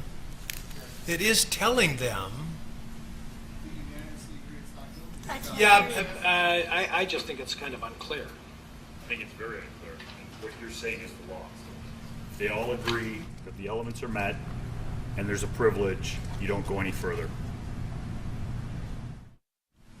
Pardon me? I believe the pattern instruction makes that clear enough. If they can unanimously agree, which includes the privilege, they're done. They don't have to go forward. Where does it use? It says you should make every reasonable effort to agree unanimously on the charge of second-degree intentional homicide before considering the offense of first-degree reckless homicide. However, if after a full and complete consideration of the evidence, you conclude that further deliberation would not result in unanimous agreement on the charge of second-degree homicide, you should consider whether the defendant is guilty of first-degree reckless homicide. So there, I don't think it's not the way a person would speak if he wanted to make things clear. And I'm not saying anyone deliberately is trying to make things unclear, but I think one can say that about all 30-some pages of the. don't do that. People will find out our lawyer secret. I think it's clear in the instructions. If the court did wish to make it clear, I would just say, just explain if you're unanimous either way on the first count, there's no need to go to the lessers. Yeah, I think that's a good way to do it. I think I'll tell them that in any sequence, if there are lessers submitted to them, once they've discussed the highest count, if they are unanimous either way, then they're done. Does that make sense? No, Mr. Binger's having a problem with that, and let's see what he is, or what he's... I don't like the way I said that either.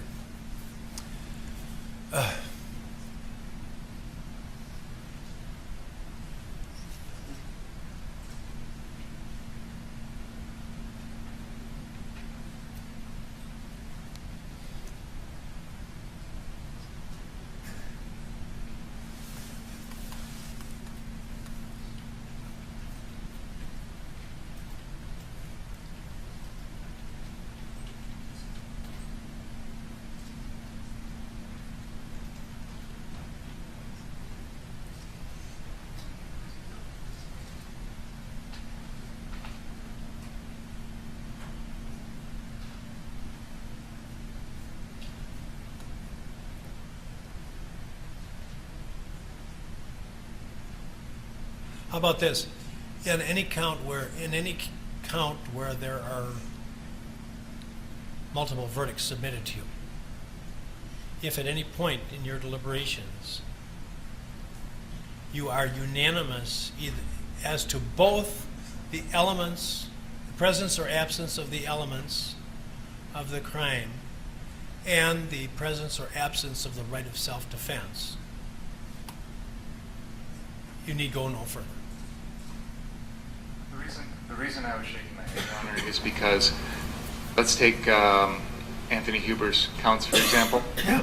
If the jury is unanimous that he is guilty of first-degree intentional homicide, they go no further. Right. If they are unanimous that he's not guilty of first-degree intentional homicide, then they are instructed to consider second-degree intentional homicide. Only if they're not satisfied that it was done in self-defense. If they, for example, if in your example, if they discussed it and said, well, sure, the elements of attempt murder are there, and then they go around the table and they say, well, we all think it's not self-defense, then guilty. If they all say we don't think it's, well, actually, if they all say we don't think it's self-defense, then it's not guilty. And what the jury is being told is if you can't agree unanimously, then consider these lessers. But I don't think it's so clear as it should be. It says if you are not so satisfied. I know it. Well, that's at the very end. And I think what the court was originally proposing is telling the jury that if you're unanimous on the charged count one way or the other, then you go no further. I like that. That's not the law. If you're unanimous on... So, for example, with Huber, no, if you're unanimous on the legal question, intentional, well, you're right, because it could be an elements issue. the jury Maybe the constructions committee is right, I don't know. The jury only goes to lesser included if they are either unable to agree on the charge count or if they're unanimous not guilty on the charge count. Then they go to the lesser included. So there is no requirement that they be unanimous on the charge count to move to the lesser. No, they shouldn't be unanimous. If they're unanimous, then they're done. That's what I'm trying to tell them, but I don't know how to say it. But that's not true, because if they're unanimous on first-degree intentional homicide, what they're concluding at that point is that the defendant, either the elements aren't met, or the defendant actually believed that deadly force was necessary. They would still then have to consider the second-degree intentional because it changes the self-defense into the objective, reasonable one. So they can be unanimous on count one. Let's take Huber, for example. They can be unanimous on the first-degree intentional homicide. They can be unanimous on that, and in the defendant's favor. But they still have to then move to the second element, or to the lesser included. You might be right. Perfect self-defense. Pardon me? If it's perfect self-defense, it's perfect self-defense for everything. But they're not told to consider perfect self-defense on first-degree intentional homicide. They're specifically told. It's fine. Well, yeah, you're right. He's right. They're not told to consider that until second-degree intentional homicide. The instructions, Your Honor, are the pattern instructions. I understand your point that if we had to redraft them today from scratch, maybe we could do better. But I'm sure we could. But we need to follow them, and I don't think deviation is appropriate. I think you're right. And they are certainly correct in what they say. I just think that they're not clear. But maybe they are. I don't know. Now let's see how much damage I've done already by my last paragraph. So can you go back to what the last thing I said to the jury?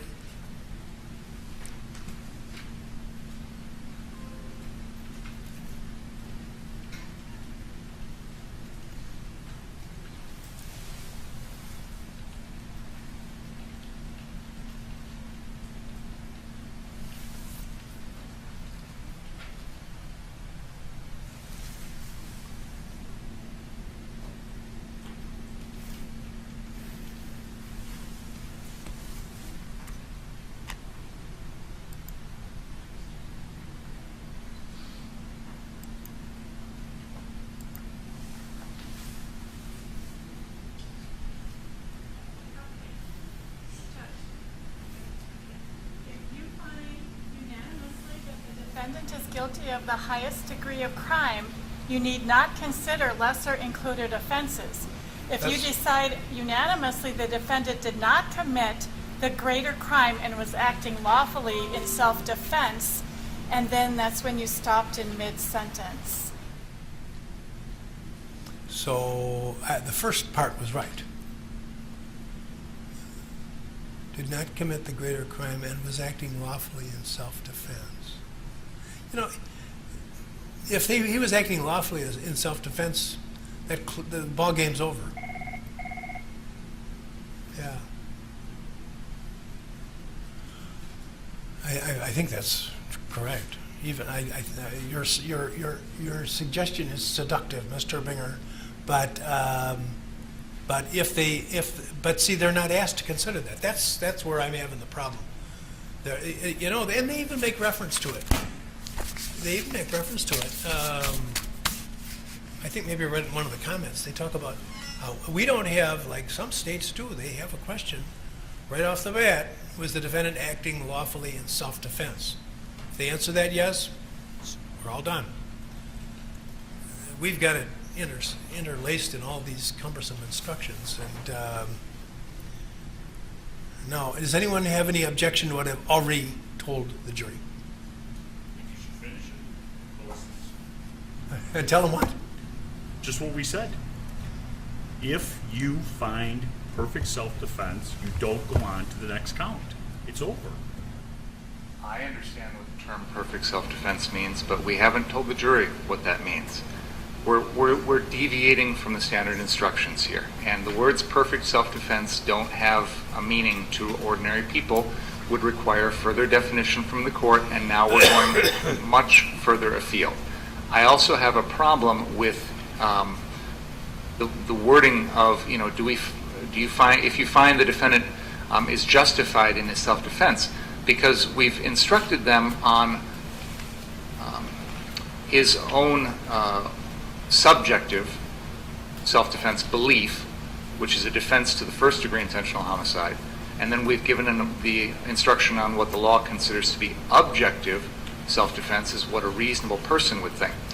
When the wording that was just read by the Madam Court Reporter doesn't delineate between those two things, and I think, as I said, and I've repeated here several times, I think the more we deviate from these standard instructions, more confusion it causes. Counsel has asked you to read the self-defense individually on each count. So they're already being told on each count that you are to consider the final thing is the objective self-defense, and that is if you find that, then he's not guilty. And to say across the board that you find self-defense is a defense to everything is not technically true, because there are different self-defense claims as to the different counts. So, for example, he may be justified to self-defense as to Rosenbaum, but not as to Huber. So a blanket statement that says anytime you find justified self-defense, he's not guilty, is not technically true. Well, So again, it is if you're talking just about an individual count. But I was saying a blanket And I statement, think what I'm going to tell them, in addition to what I've already said, is if they are discussing any count that has multiple possible verdicts. I think that the standard instruction already spells that out, Your Honor. I agree, if we had to do it from scratch, we could do it better, but I don't think we should deviate any further, because I think it's causing confusion. What the Madam Court reporter just read back, for example, could be construed as saying anytime, with regard to any count, you find justified self-defense, he walks on all 5 counts. And that is absolutely not true. That's not what I intend to tell them at all. I know you don't intend to tell that, but what's already been said gives that implication. And again, I just worry that the more we deviate from these standard instructions, the more we get into these issues. I think we should stick with what you drafted, which has been sent to the parties. We've all agreed on them, and I am leery of any additional language that hasn't been cleared by the parties and could cause further confusion. Well, and I can say that whenever I've dealt with lesser included, I do give a little talk about how they should address them. And this is a more complicated case than most, than any, frankly, that I can remember. I don't think I've said anything incorrect so far. I don't want to step into something that I haven't already done. I am inclined, though, because I've made a statement about if everything's present, they're done because they found their defendant guilty, and I do think I probably should give the alternative, which is, and I'm not going to use terms like perfect self-defense like he did. I'm going to use the term acted lawfully in self-defense, and they're instructed on that. So I think the correct statement is, if as to any of the cases with multiple submissions, if on any individual count they find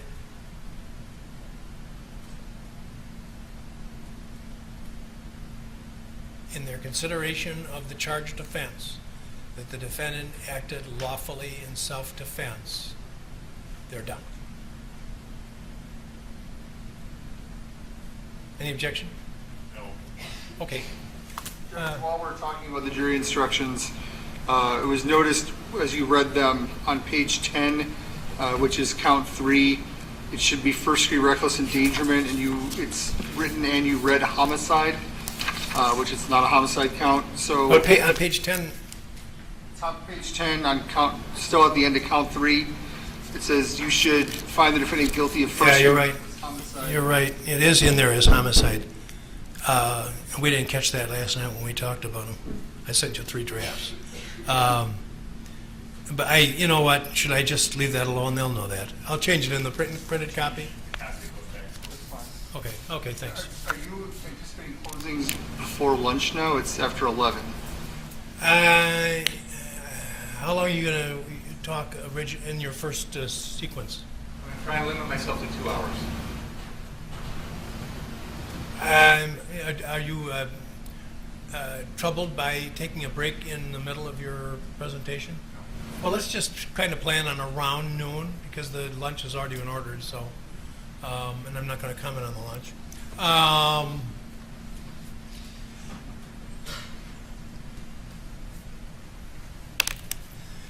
So let's ask the jurors to come back in, please.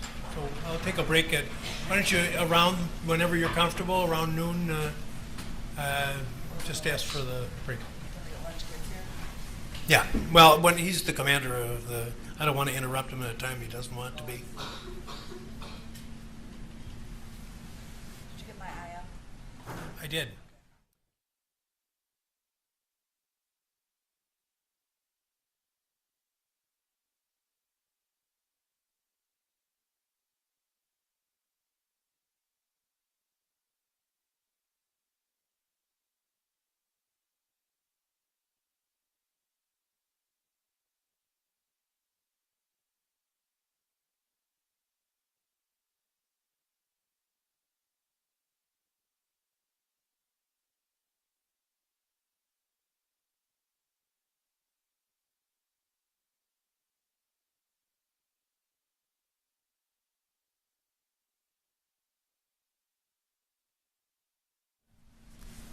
So, folks, what I was talking about with the cases that you have multiple possible verdicts submitted to you for consideration, if when you address the charged crime, if in your discussions you conclude that the elements are present and the defendant was not acting lawfully in self-defense, then you needn't go any further. You can return your verdict of guilt based upon that conclusion. If in your discussions as to any individual count of those with multiple possible verdicts, in your initial discussion, if you decide that the defendant acted lawfully in self-defense, you're done. And you can return a not guilty verdict without considering the lesser offenses. Any question about that? It hopefully will become clear. I'm going to give you written instructions because I know this is arduous going through this, but every bit of it is important. But you'll get written instructions for your reference in considering these things.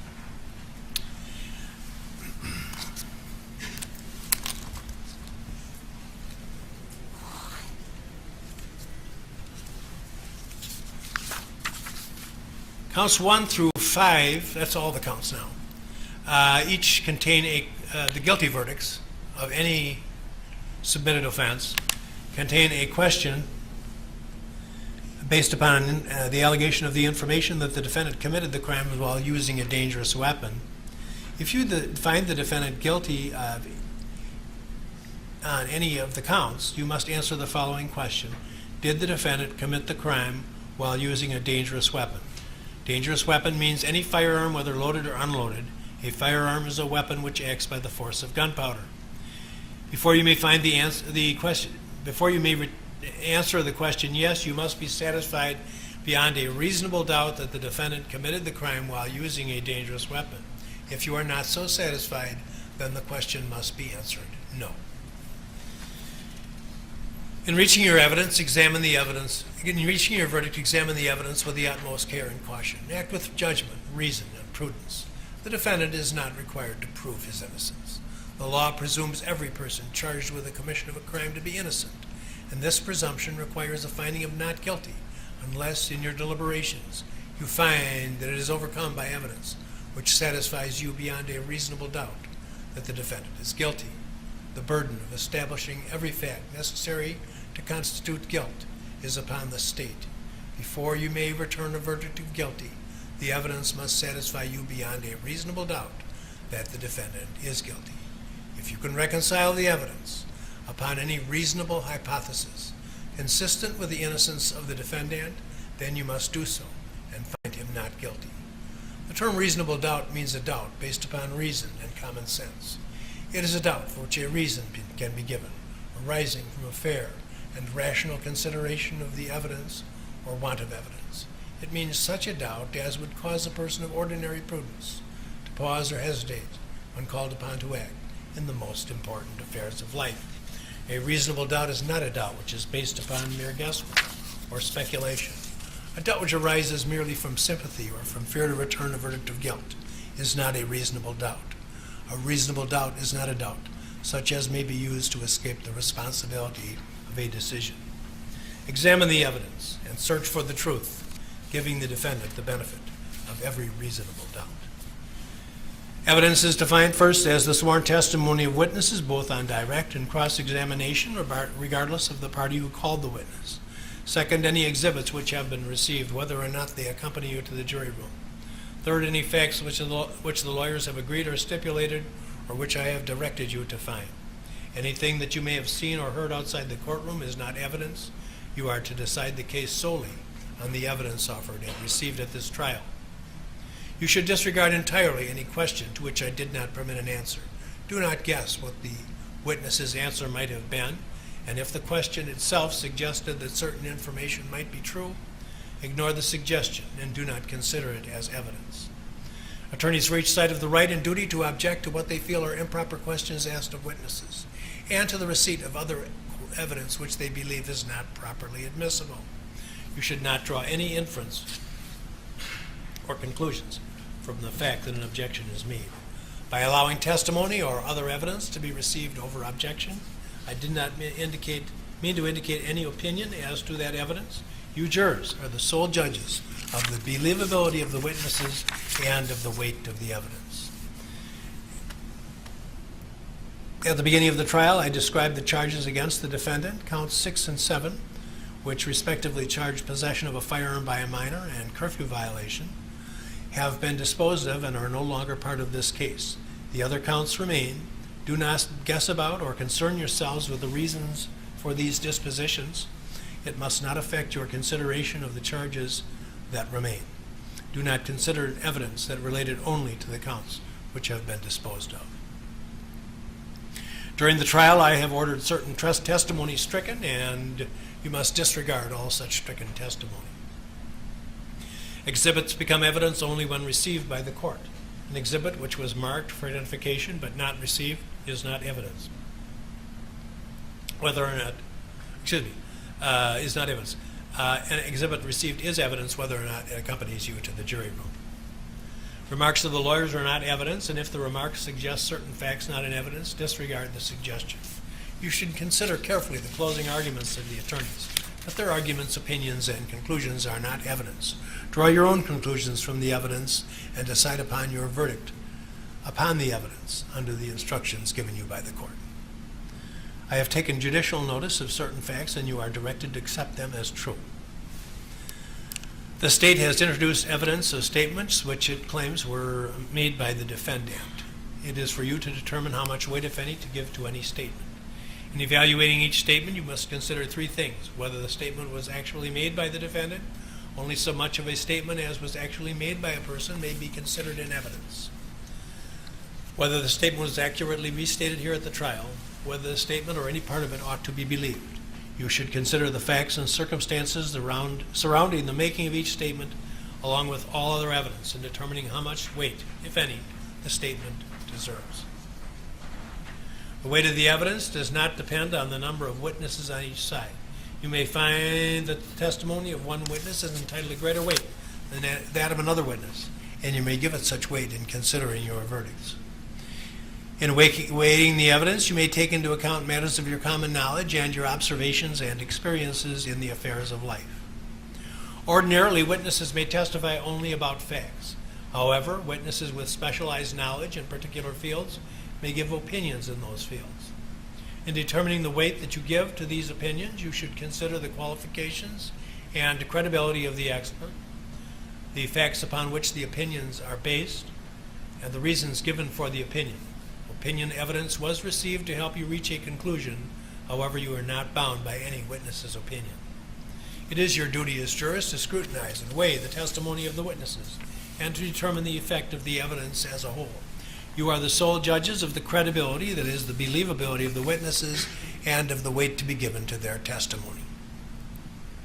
In determining the credibility of each witness and the weight you give to the testimony of each, you should consider these factors: whether the witness is interested or disinterested in the outcome of this trial, conduct, appearance, and demeanor on the witness stand, the clarity or lack of clarity of the witness's recollections, the opportunity which the witness had to know and observe the matters and things about which testimony was given, the reasonableness of the witness's testimony, the witness's apparent intelligence, bias or prejudice, if any has been shown, possible motives to falsify, and all other facts and circumstances during the trial which tend either to support or to discredit the testimony, and then give the testimony of each witness the weight you believe it is entitled to receive. The defendant has testified in this case, and you should not discredit his testimony just because he is charged with a crime.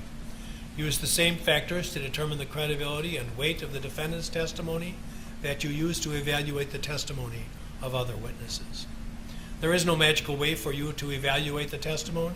Instead, you should use your common sense and your experience. In your everyday lives, you determine for yourselves the reliability of statements made to you by others, and you should do the same thing here. Evidence has been received that 2 of the witnesses in this trial have previously been convicted of crimes. This evidence was received solely because it bears upon their character for truthfulness. It must not be used for any other purpose. We're going to hear the closing. You know what? Does anybody want a break, even just a short one, or not? You want to go right into your discussion? Anybody need a break? Okay. We're going to hear the closing arguments of the attorneys now, and we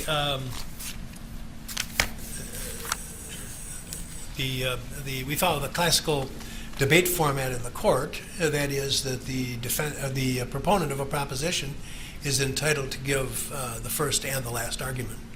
So Mr. Binger will address you first on behalf of the state, then Mr. Richards for the defense, and then after his remarks, one of the attorneys for the state will be addressing you on behalf of the state in rebuttal, limited to rebuttal of things stated by Mr. Richards during his presentation. We're going to break, obviously. I'm not going to make you sit there for 5 hours, unless you want to. So we'll break. I asked Mr. Binger while you were out of the room if he was comfortable with breaking his argument in parts, and he indicated he was. So at a time he thinks is appropriate, around noon, we'll take our lunch break, and then pick up this afternoon. And then after all of the arguments have been presented, I'll give you about 3 or 4 more minutes of instruction, and then we'll do our striking with the tumbler over there, and it'll be yours. So let me ask you, Do you have the pointer? Sister's pointer. which one do you want? The sister's pointer. The sister's pointer? Okay.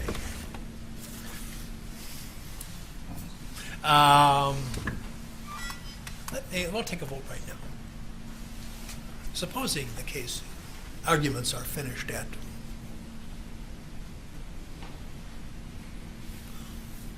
4:30, 5 o'clock, and we'll be working well to get there. How many would like to begin their deliberations tonight and stay until a later hour? Or how many would like to come back and start fresh in the morning? And the cutoff point would be, say we got finished by 4 and I give you the case. The latest I would let you go if you didn't want to stay late would probably be about 5 o'clock. So I don't know how much you'd get done, but you'd have the option to get started this today, or we just start fresh in the morning if we finish up any time after 3:30 or 4 o'clock. So how many would want to continue on today? 1, 2, 3, 4, 5, 6, 7, 8. 8 out of, what do we got, 18? How many would rather come back fresh tomorrow? Knowing that some of you aren't coming back. Okay, and of course, as always, I'll make the final decision, but I certainly will try to follow your wishes. So, okay, with that, Mr. Binger, it's yours. Thank you, Judge. Good morning, ladies and gentlemen. I want to assure you that everything that the judge just read to you, you'll get a copy of, so you'll have a chance to look it over yourself. You don't have to memorize everything he just told you. I think it's no surprise that this is a case that there's a lot of noise and a lot of static surrounding it. So what I'd like to do at the beginning is crystallize it in a nutshell for you and keep it as simple as possible. This is a case in which a 17-year-old teenager killed 2 unarmed men and severely wounded a third person with an AR-15 that did not belong to him. This isn't a situation where he was protecting his home or his family. He killed people after traveling here from Antioch, Illinois, and staying out after a citywide curfew. Your Honor, I'm going to object. There's no curfew charge anymore. There's no gun charge. Although he claimed... There's no charge, but, and there has been some discussion about the lawfulness of the curfew, not in this case, but elsewhere. So there had been a curfew announced. That does not mean that it was technically lawfully a legal curfew, but there had been an announced curfew, so I'll leave it at that. And it was a curfew that all the rest of us here in Kenosha were aware of, and I think most people, most reasonable people, obeyed. Although the defendant claimed to be protecting a business that he wasn't familiar with, the actual killings in this case had nothing to do with that. And he also spent the entire evening lying about the fact that he was an EMT. None of the things that I just told you are in doubt in this case. So when we think about the defendant, I'd like you to consider, as you think about this case, what his true motivations were. Was this a situation where he sincerely cared about CarSource, even though he'd never heard of it, never bought anything there, never worked there, and not even its owners were out there that night protecting it? Was he genuinely interested in helping people? He ran around with an AR-15 all night and lied about being an EMT. Does that suggest to you that he genuinely is there to help? He's not there for the same purpose as the protesters. So why was he there that night? When you think about these things, I think there are some things that we can all agree on. In America, it's hard these days. People are polarized, and there's a lot of political issues back and forth. And the judge has made it clear this case is not about politics. There is common ground here. We have all agreed, and I asked you this 2 weeks ago today. Raise your hand if you agree life is more important than property. And all of you raised your hand. We also agree that no one person's life is more valuable than another. You don't get to kill someone simply because they're a drug dealer. You don't weigh a pastor's life over a teacher's life. You don't weigh a police officer's life over an engineer's life. All life is sacred. I think we can also agree that we shouldn't have 17-year-olds running around our streets with AR-15s, because this is exactly what happens. And finally, I want you to keep in mind that we've all read stories and heard about heroes that step in to stop an active shooter or to give their life to save others. In fact, many people in Wisconsin went out and got carrying concealed weapon permits just so that they could be there in case there was an active shooter and wanting to stop them. So when you consider this case, look for the truth. So many people look at this case and they see what they want to see. They have a preconceived notion and they tailor the facts to fit whatever they believe. And you all agreed to keep an open mind. You all told us you didn't have any of those preconceived notions. Now you've heard the evidence, and it's time to search for the truth. So consider, for example, whether or not it's heroic or honorable to provoke and shoot unarmed people. Consider whether it makes someone a hero when they lie about being an EMT. I think all of us are familiar with someone who does the sorts of things that the defendant has done. They enjoy the thrill of going around and telling people what to do without the courage or the honor to back it up, and without the legal authority to do so. And when you think about the defendant's behavior in this case, contrast it with Anthony Huber, a man who was there because he knew Jacob Blake, who carried his skateboard everywhere, and who rushed towards danger to save other people's lives. So when I talk to you here in my closing argument, I'm going to focus first on the murders that the defendant committed. Second, I'm going to address some background issues, give you some context, and talk about some of the things that I don't think are relevant to this case. And finally, I'm going to tie it all into the jury instructions that the judge just gave you. As prosecutors in this case, my colleague Jim Krause and I have tried to present you with all of the relevant evidence that we think you should consider in this case. And I told one of you in jury selection that at the end of this, you would be the expert. You would have all the information. You would be the one who would know all about this case and make that decision. And that's what we've tried to do. So let's go to August 25th, 2020. The defendant came from outside our community, carrying a gun that wasn't his, because he expected and anticipated violence that night. And he pretended to guard what turned out to be an empty building owned by people he'd never even met, while fraudulently claiming all night long to be an EMT. There were a lot of people out that night. Some people stayed home protecting their homes and their families. Others went to their businesses, boarded them up, and protected them. And a lot of those people had weapons. A lot of them had guns. There were other people who came along to protect Car Source or Ultimate Gas or other businesses. And many of them were armed with AR-15s, just like the defendant. In fact, you're going to see a video, and you've already seen it, of a clash between people with AR-15s at Ultimate Gas and other folks that are, I guess, protesters. And there's people getting in people's faces, there's yelling, there's shouting, there's even shoving. And yet, in this entire sequence of events, from the shooting of Jacob Blake on Sunday, August 23rd, 2020, all the way after that, everything this community went through, the only person who shot and killed anyone was the defendant. Yes, there was property damage. No one's here to defend that. No one's here to tell you it's okay to commit arson or looting. No one's here to tell you it's okay to be rioters. I'm not defending any of that. You know, because you've been told in the testimony, I'm prosecuting Joseph Zeminski for arson. That's not okay. But what you don't get to do is kill someone on the street for committing arson. So let's keep that in mind when we're talking about the people involved in this case. So let's begin with the provocation and the murder of Joseph Rosenbaum, because it's all captured on video. As the defendant and Mr. Rosenbaum arrive at the 63rd Street Car Source, Mr. Rosenbaum is ahead of the defendant.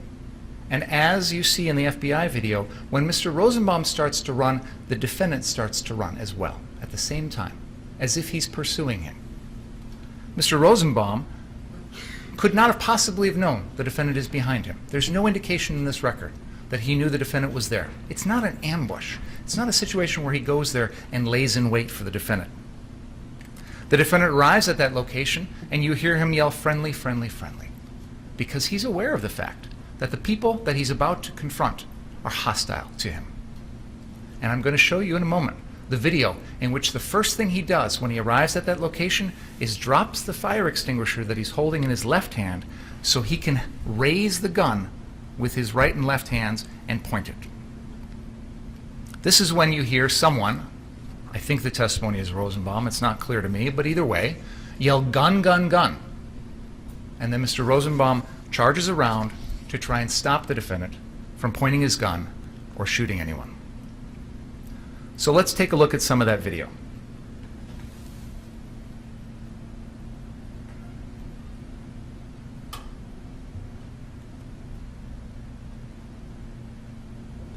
This is Exhibit 73, the full drone video. And as we've pointed out to you before, and Jim will point out to you here in a second on the screen, when the defendant originally arrives at that scene, the first thing you see him do is drop the fire extinguisher and point his weapon at people. And then the chase occurs right after that. And you're going to see that entire sequence of events here on the full drone video.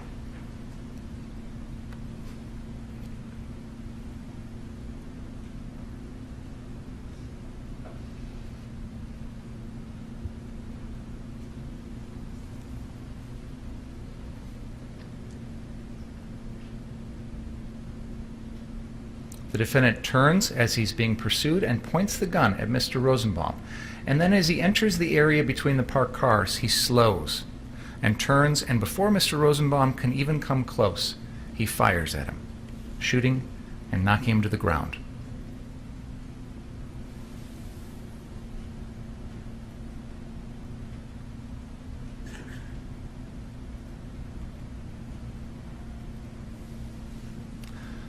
Now I'm going to show you the slowed down and zoomed in video of the defendant when he first gets there. And Mr. Krause is going to help me by directing your attention on the larger screen here to exactly where you will see the defendant.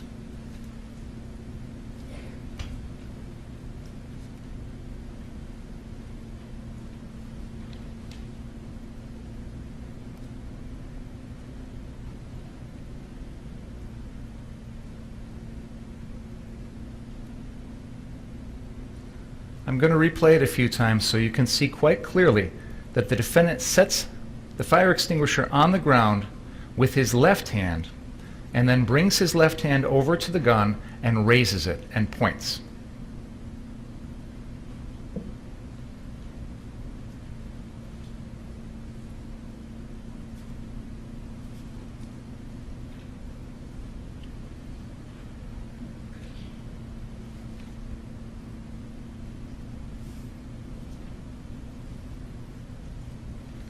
Guys, check the gun.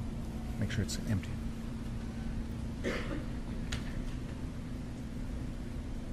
Under Wisconsin law, you're not allowed to run around and point your gun at people. This is the provocation.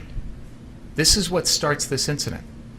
The defendant rushes in and immediately points the gun. And as you'll see in a little bit, Mr. Rosenbaum doesn't take kindly to people pointing guns. I don't think anyone does. That's not unusual. No one wants to have the gun pointed at them, and no one wants to watch anyone else do this to someone else. We have the gun. It is in evidence as exhibit number 28. I'm having the detectives check it to make sure that it is safe.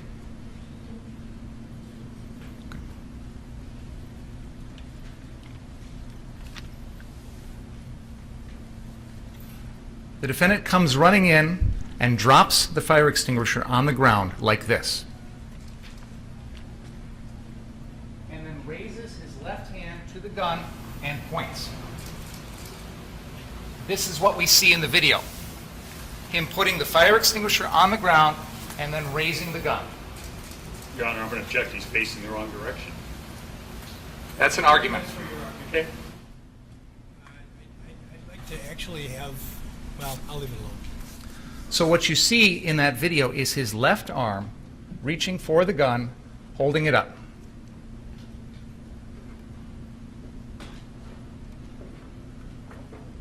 You can see it again on the video here.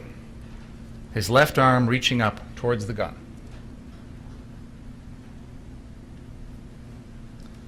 That is what provokes this entire incident. And one of the things to keep in mind is that when the defendant provokes the incident, he loses the right to self-defense. You cannot claim self-defense against a danger you create. That's critical right here. If you're the one who is threatening others, you lose the right to claim self-defense. Then we have the chase that occurs after that. And we have taken that drone video and we have slowed down portions of that chase for you.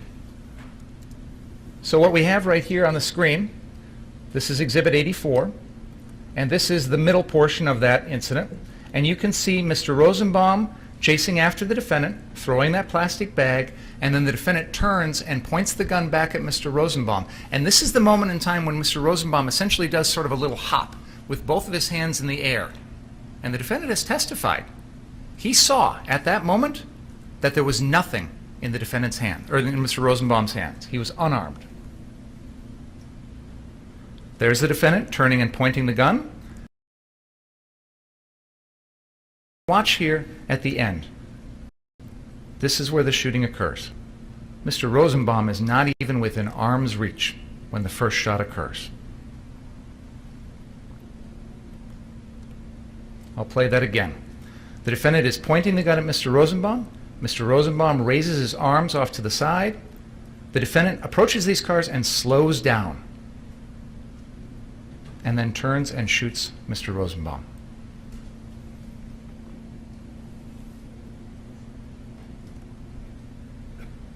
Finally, I'm going to play you Exhibit 86.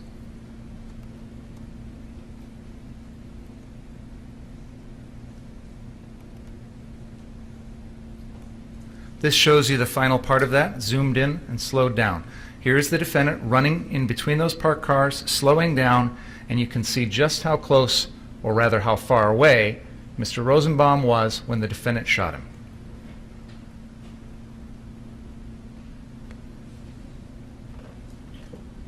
You can see from this video that Mr. Rosenbaum is not even within arm's reach of the defendant when the first shot goes off.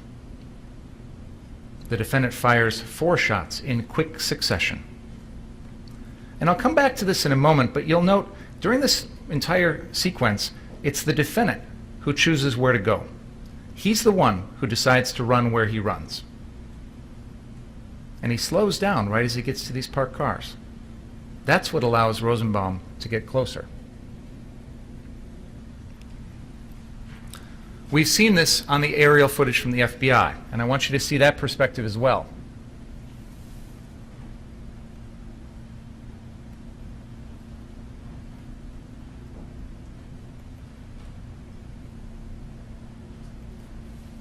This is Exhibit 25.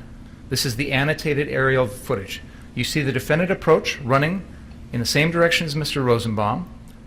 This is where the pointing occurs, in the direction of the Zeminskis. You can see Joshua Zeminski's right there on the screen. I'm going to put the cursor over where the Zeminskis are. They're right in there.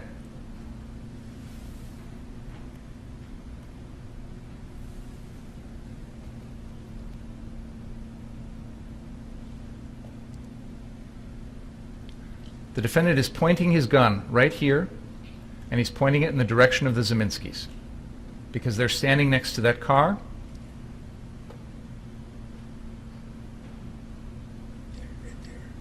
And then the chase occurs.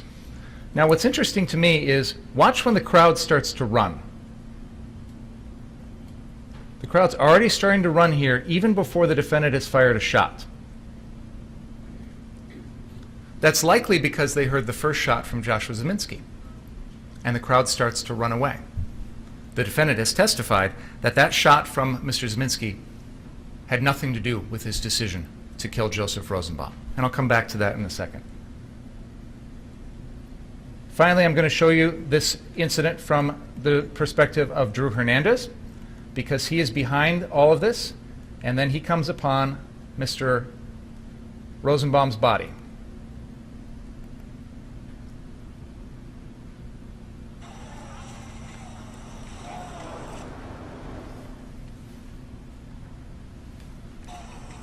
Is that audio playing?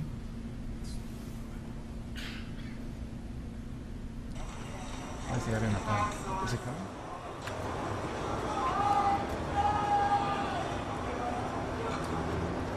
I'm not sure why you're not hearing any audio on that. Is Brian around? He's not. All right. Can you text Brian, please? At any rate, for this purpose, I'm sorry?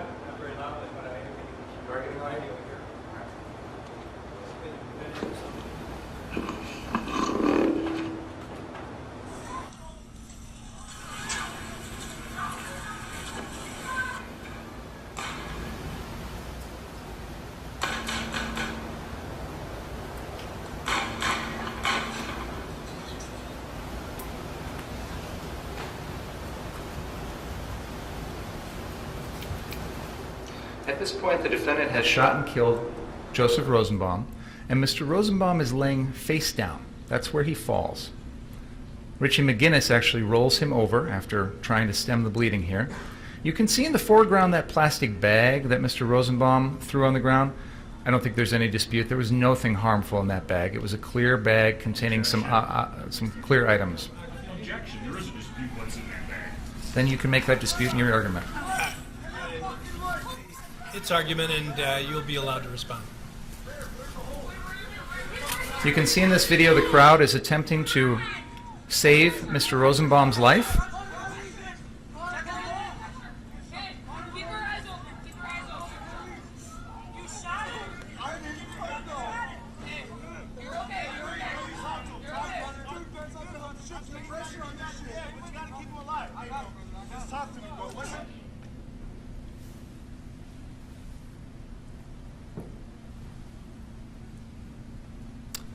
So, we have shown you the defendant murdering Joseph Rosenbaum from 3 different angles.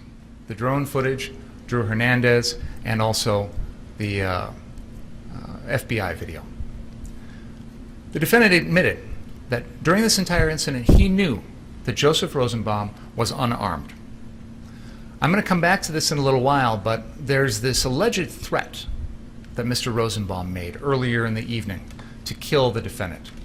I will debunk that. That did not happen.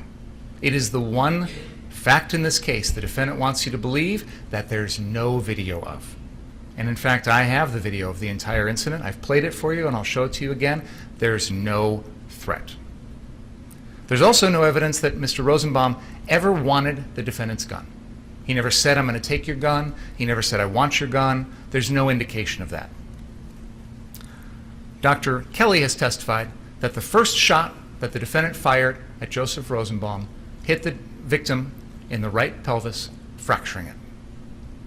Mr. Rosenbaum was incapacitated at that point.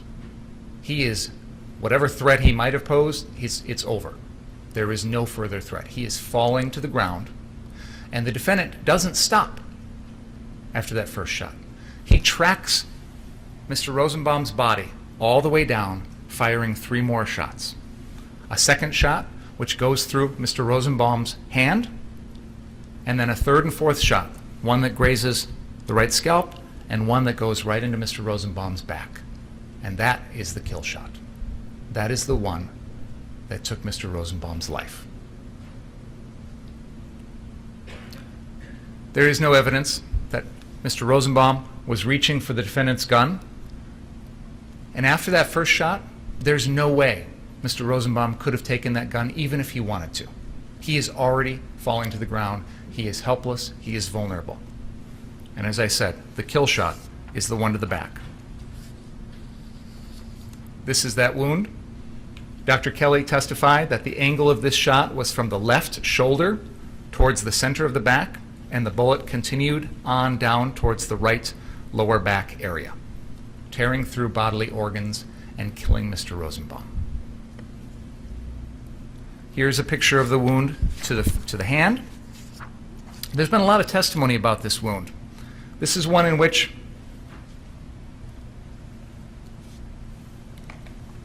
the evidence suggests that Mr. Rosenbaum's hand was most likely turned in this position, palms outward with his thumb to the ground, when the wound, the bullet, goes through the area in between his middle finger and his ring finger and penetrates the lower knuckle of the middle finger and the index finger before exiting. Dr. Kelly testified there's soot in that area, suggesting that the hand was close to the end of the defendant's barrel of the AR-15 at the time of that shot. The defense wants you to believe it's there because Mr. Rosenbaum is deliberately reaching for the gun. Well, that doesn't make any sense. First of all, this occurs after Mr. Rosenbaum has been shot in the hip and has got a fractured pelvis at that point. He is falling. He is not able to walk. He's probably not even able to control much of his movements at this point. When you're reaching for that gun, this is not the way you're going to do it.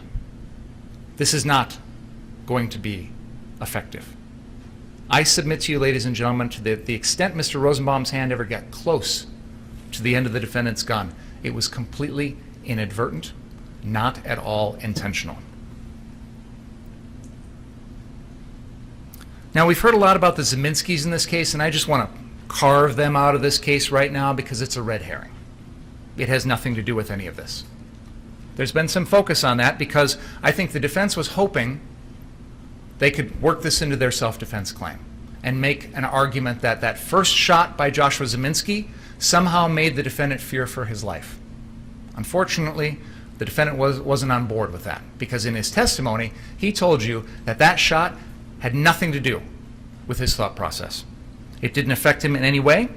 He said he didn't think the shot came from Joseph Rosenbaum. He knew Joseph Rosenbaum was unarmed, and he admitted to me, you can't kill Joseph Rosenbaum for something Joshua Zeminski did. So let's just carve Joshua Zeminski out of this case. I'll deal with him on his arson trial in January, but until then, It doesn't factor into any of the decisions the defendant made. And in fact, as you see on the FBI video, the Zeminskis continue walking straight on down the sidewalk. They don't pursue the defendant. They don't threaten the defendant in any way. Now, the defense wants you to think Joseph Rosenbaum was there to attack the defendant. We'll never know what Joseph Rosenbaum was thinking because the defendant killed him. So we're just guessing. But let's assume for a minute, yeah, Joseph Rosenbaum is chasing after the defendant because he wants to do some physical harm to him. He's an unarmed man. This is a bar fight. This is a fist fight. This is a fight that maybe many of you have been involved in. Two people, hand to hand, we're throwing punches, we're pushing, we're shoving, we're whatever. But what you don't do is you don't bring a gun to a fist fight. What the defendant wants you to believe is that because he's the one who brought the gun, he gets to kill. So I want you to contrast this, two different scenarios. One scenario where there's two guys who are throwing punches at one another like a bar fight. I think we'd all agree you can't kill someone. You can't punch the guy, knock him to the ground, and then get on him and strangle the life out of him. That's murder. So what's the difference here? The only difference is the defendant brought a gun. He brought his AR-15. That's why he's got to come up with this cockamamie theory that Joseph Rosenbaum was not only going to take the gun, but take it and then turn it on the defendant. And the defendant actually told you that he thought Joseph Rosenbaum was going to take that gun and not only kill him, but kill other people, which is really ironic considering the defendant is the one who killed people in this case, and the only one. But putting that aside, they have to convince you that Joseph Rosenbaum was going to take that gun and use it on the defendant because they know you can't claim self-defense against an unarmed man like this. You lose the right to self-defense when you're the one who brought the gun, when you're the one creating the danger, when you're the one provoking other people. The defendant fired 4 shots at Joseph Rosenbaum and caused 5 wounds total. The first shot fractured Joseph Rosenbaum's pelvis. This causes him to be helpless. He is falling face first to the ground and he is vulnerable. The second shot went through his left hand, probably ricocheted off the ground and hit his lower left thigh. It's a flesh wound. I'm sure it hurt, but probably not all that serious. The third and fourth shots are as Mr. Rosenbaum has fallen almost completely to the ground. He's parallel to the ground. He is almost face first to the ground. The defendant fires a round into his upper back, which is the kill shot, and another round which grazes his right scalp. At this point, as you saw in that video, a crowd rushes to that body to try and save Joseph Rosenbaum. They're trying to put clothing on the wound to stop the bleeding. They're going to take him across the street to a hospital. KMH, Frederick South, is literally right across the street. And this crowd, except for the defendant, are all focused on trying to save this person's life. A person, by the way, they probably had never even met before. Because that's what most people do. Richie McGinnis testified. I rode with Rosenbaum in the back of that SUV. I told him we'd have a beer together when this was all done. Mr. Rosenbaum was unable to respond.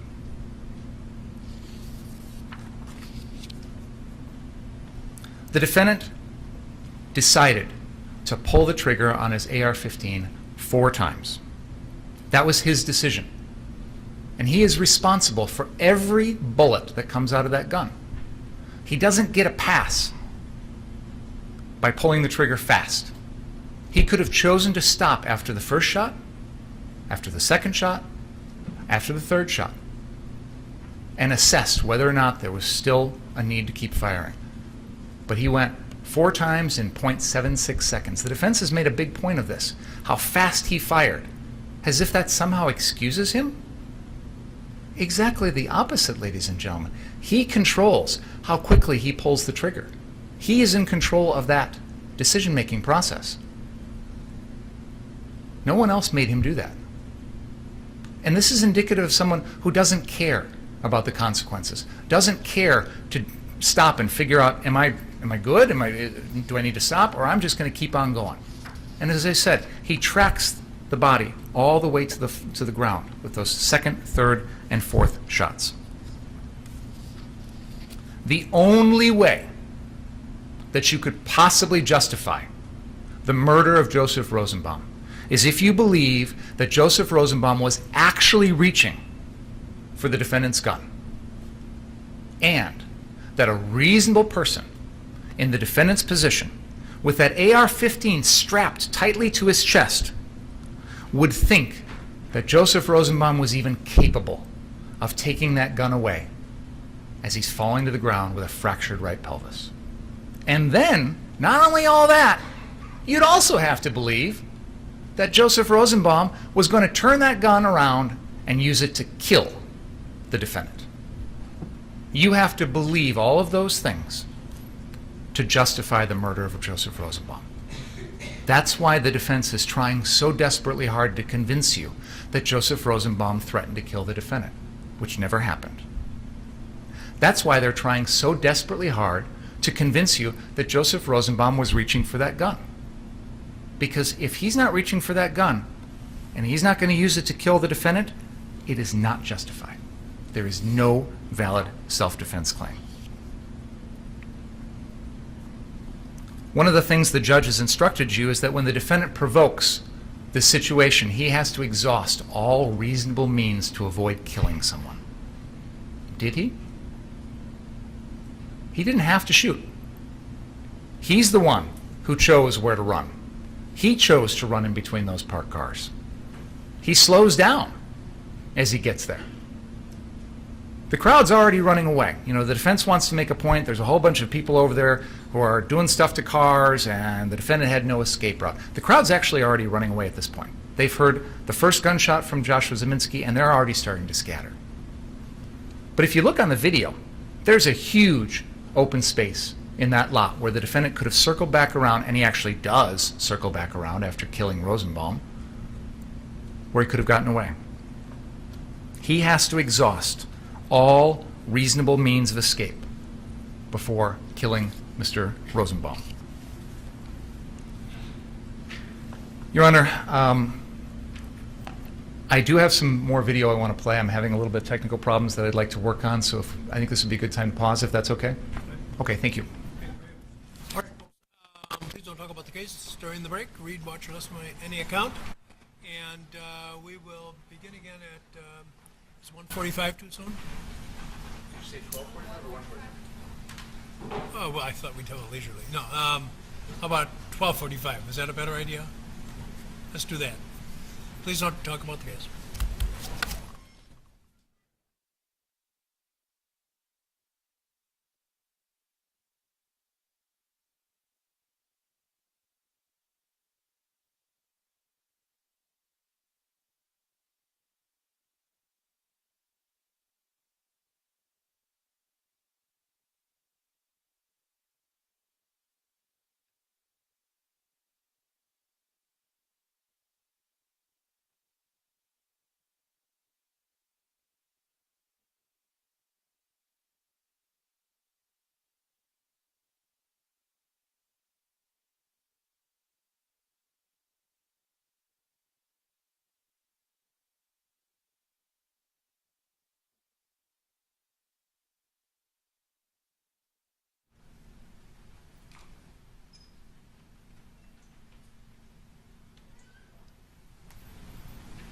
All right.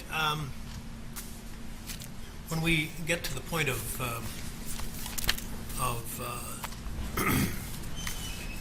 reducing the number to 12, we have to decide what to do with the other 6. And the alternatives would be to just let them go about their regular business. And tell them we might call them if we need them. Or we can keep them here where they can sit and watch daytime TV. I don't know. They have to, obviously, there are limited channels they can watch.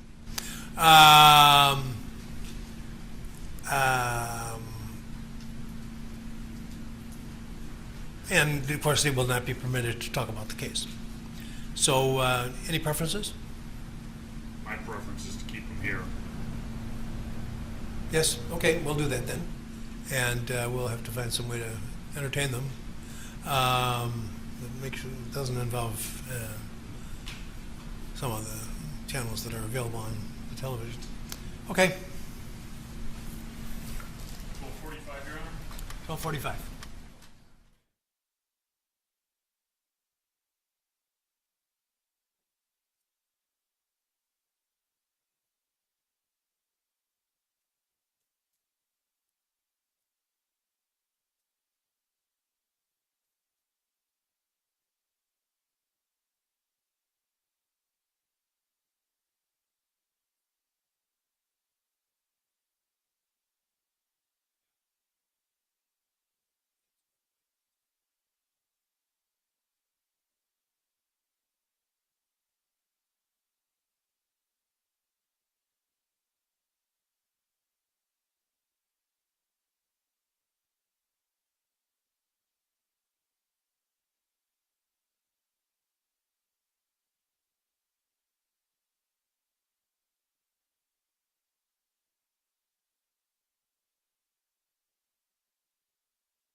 soda chip run.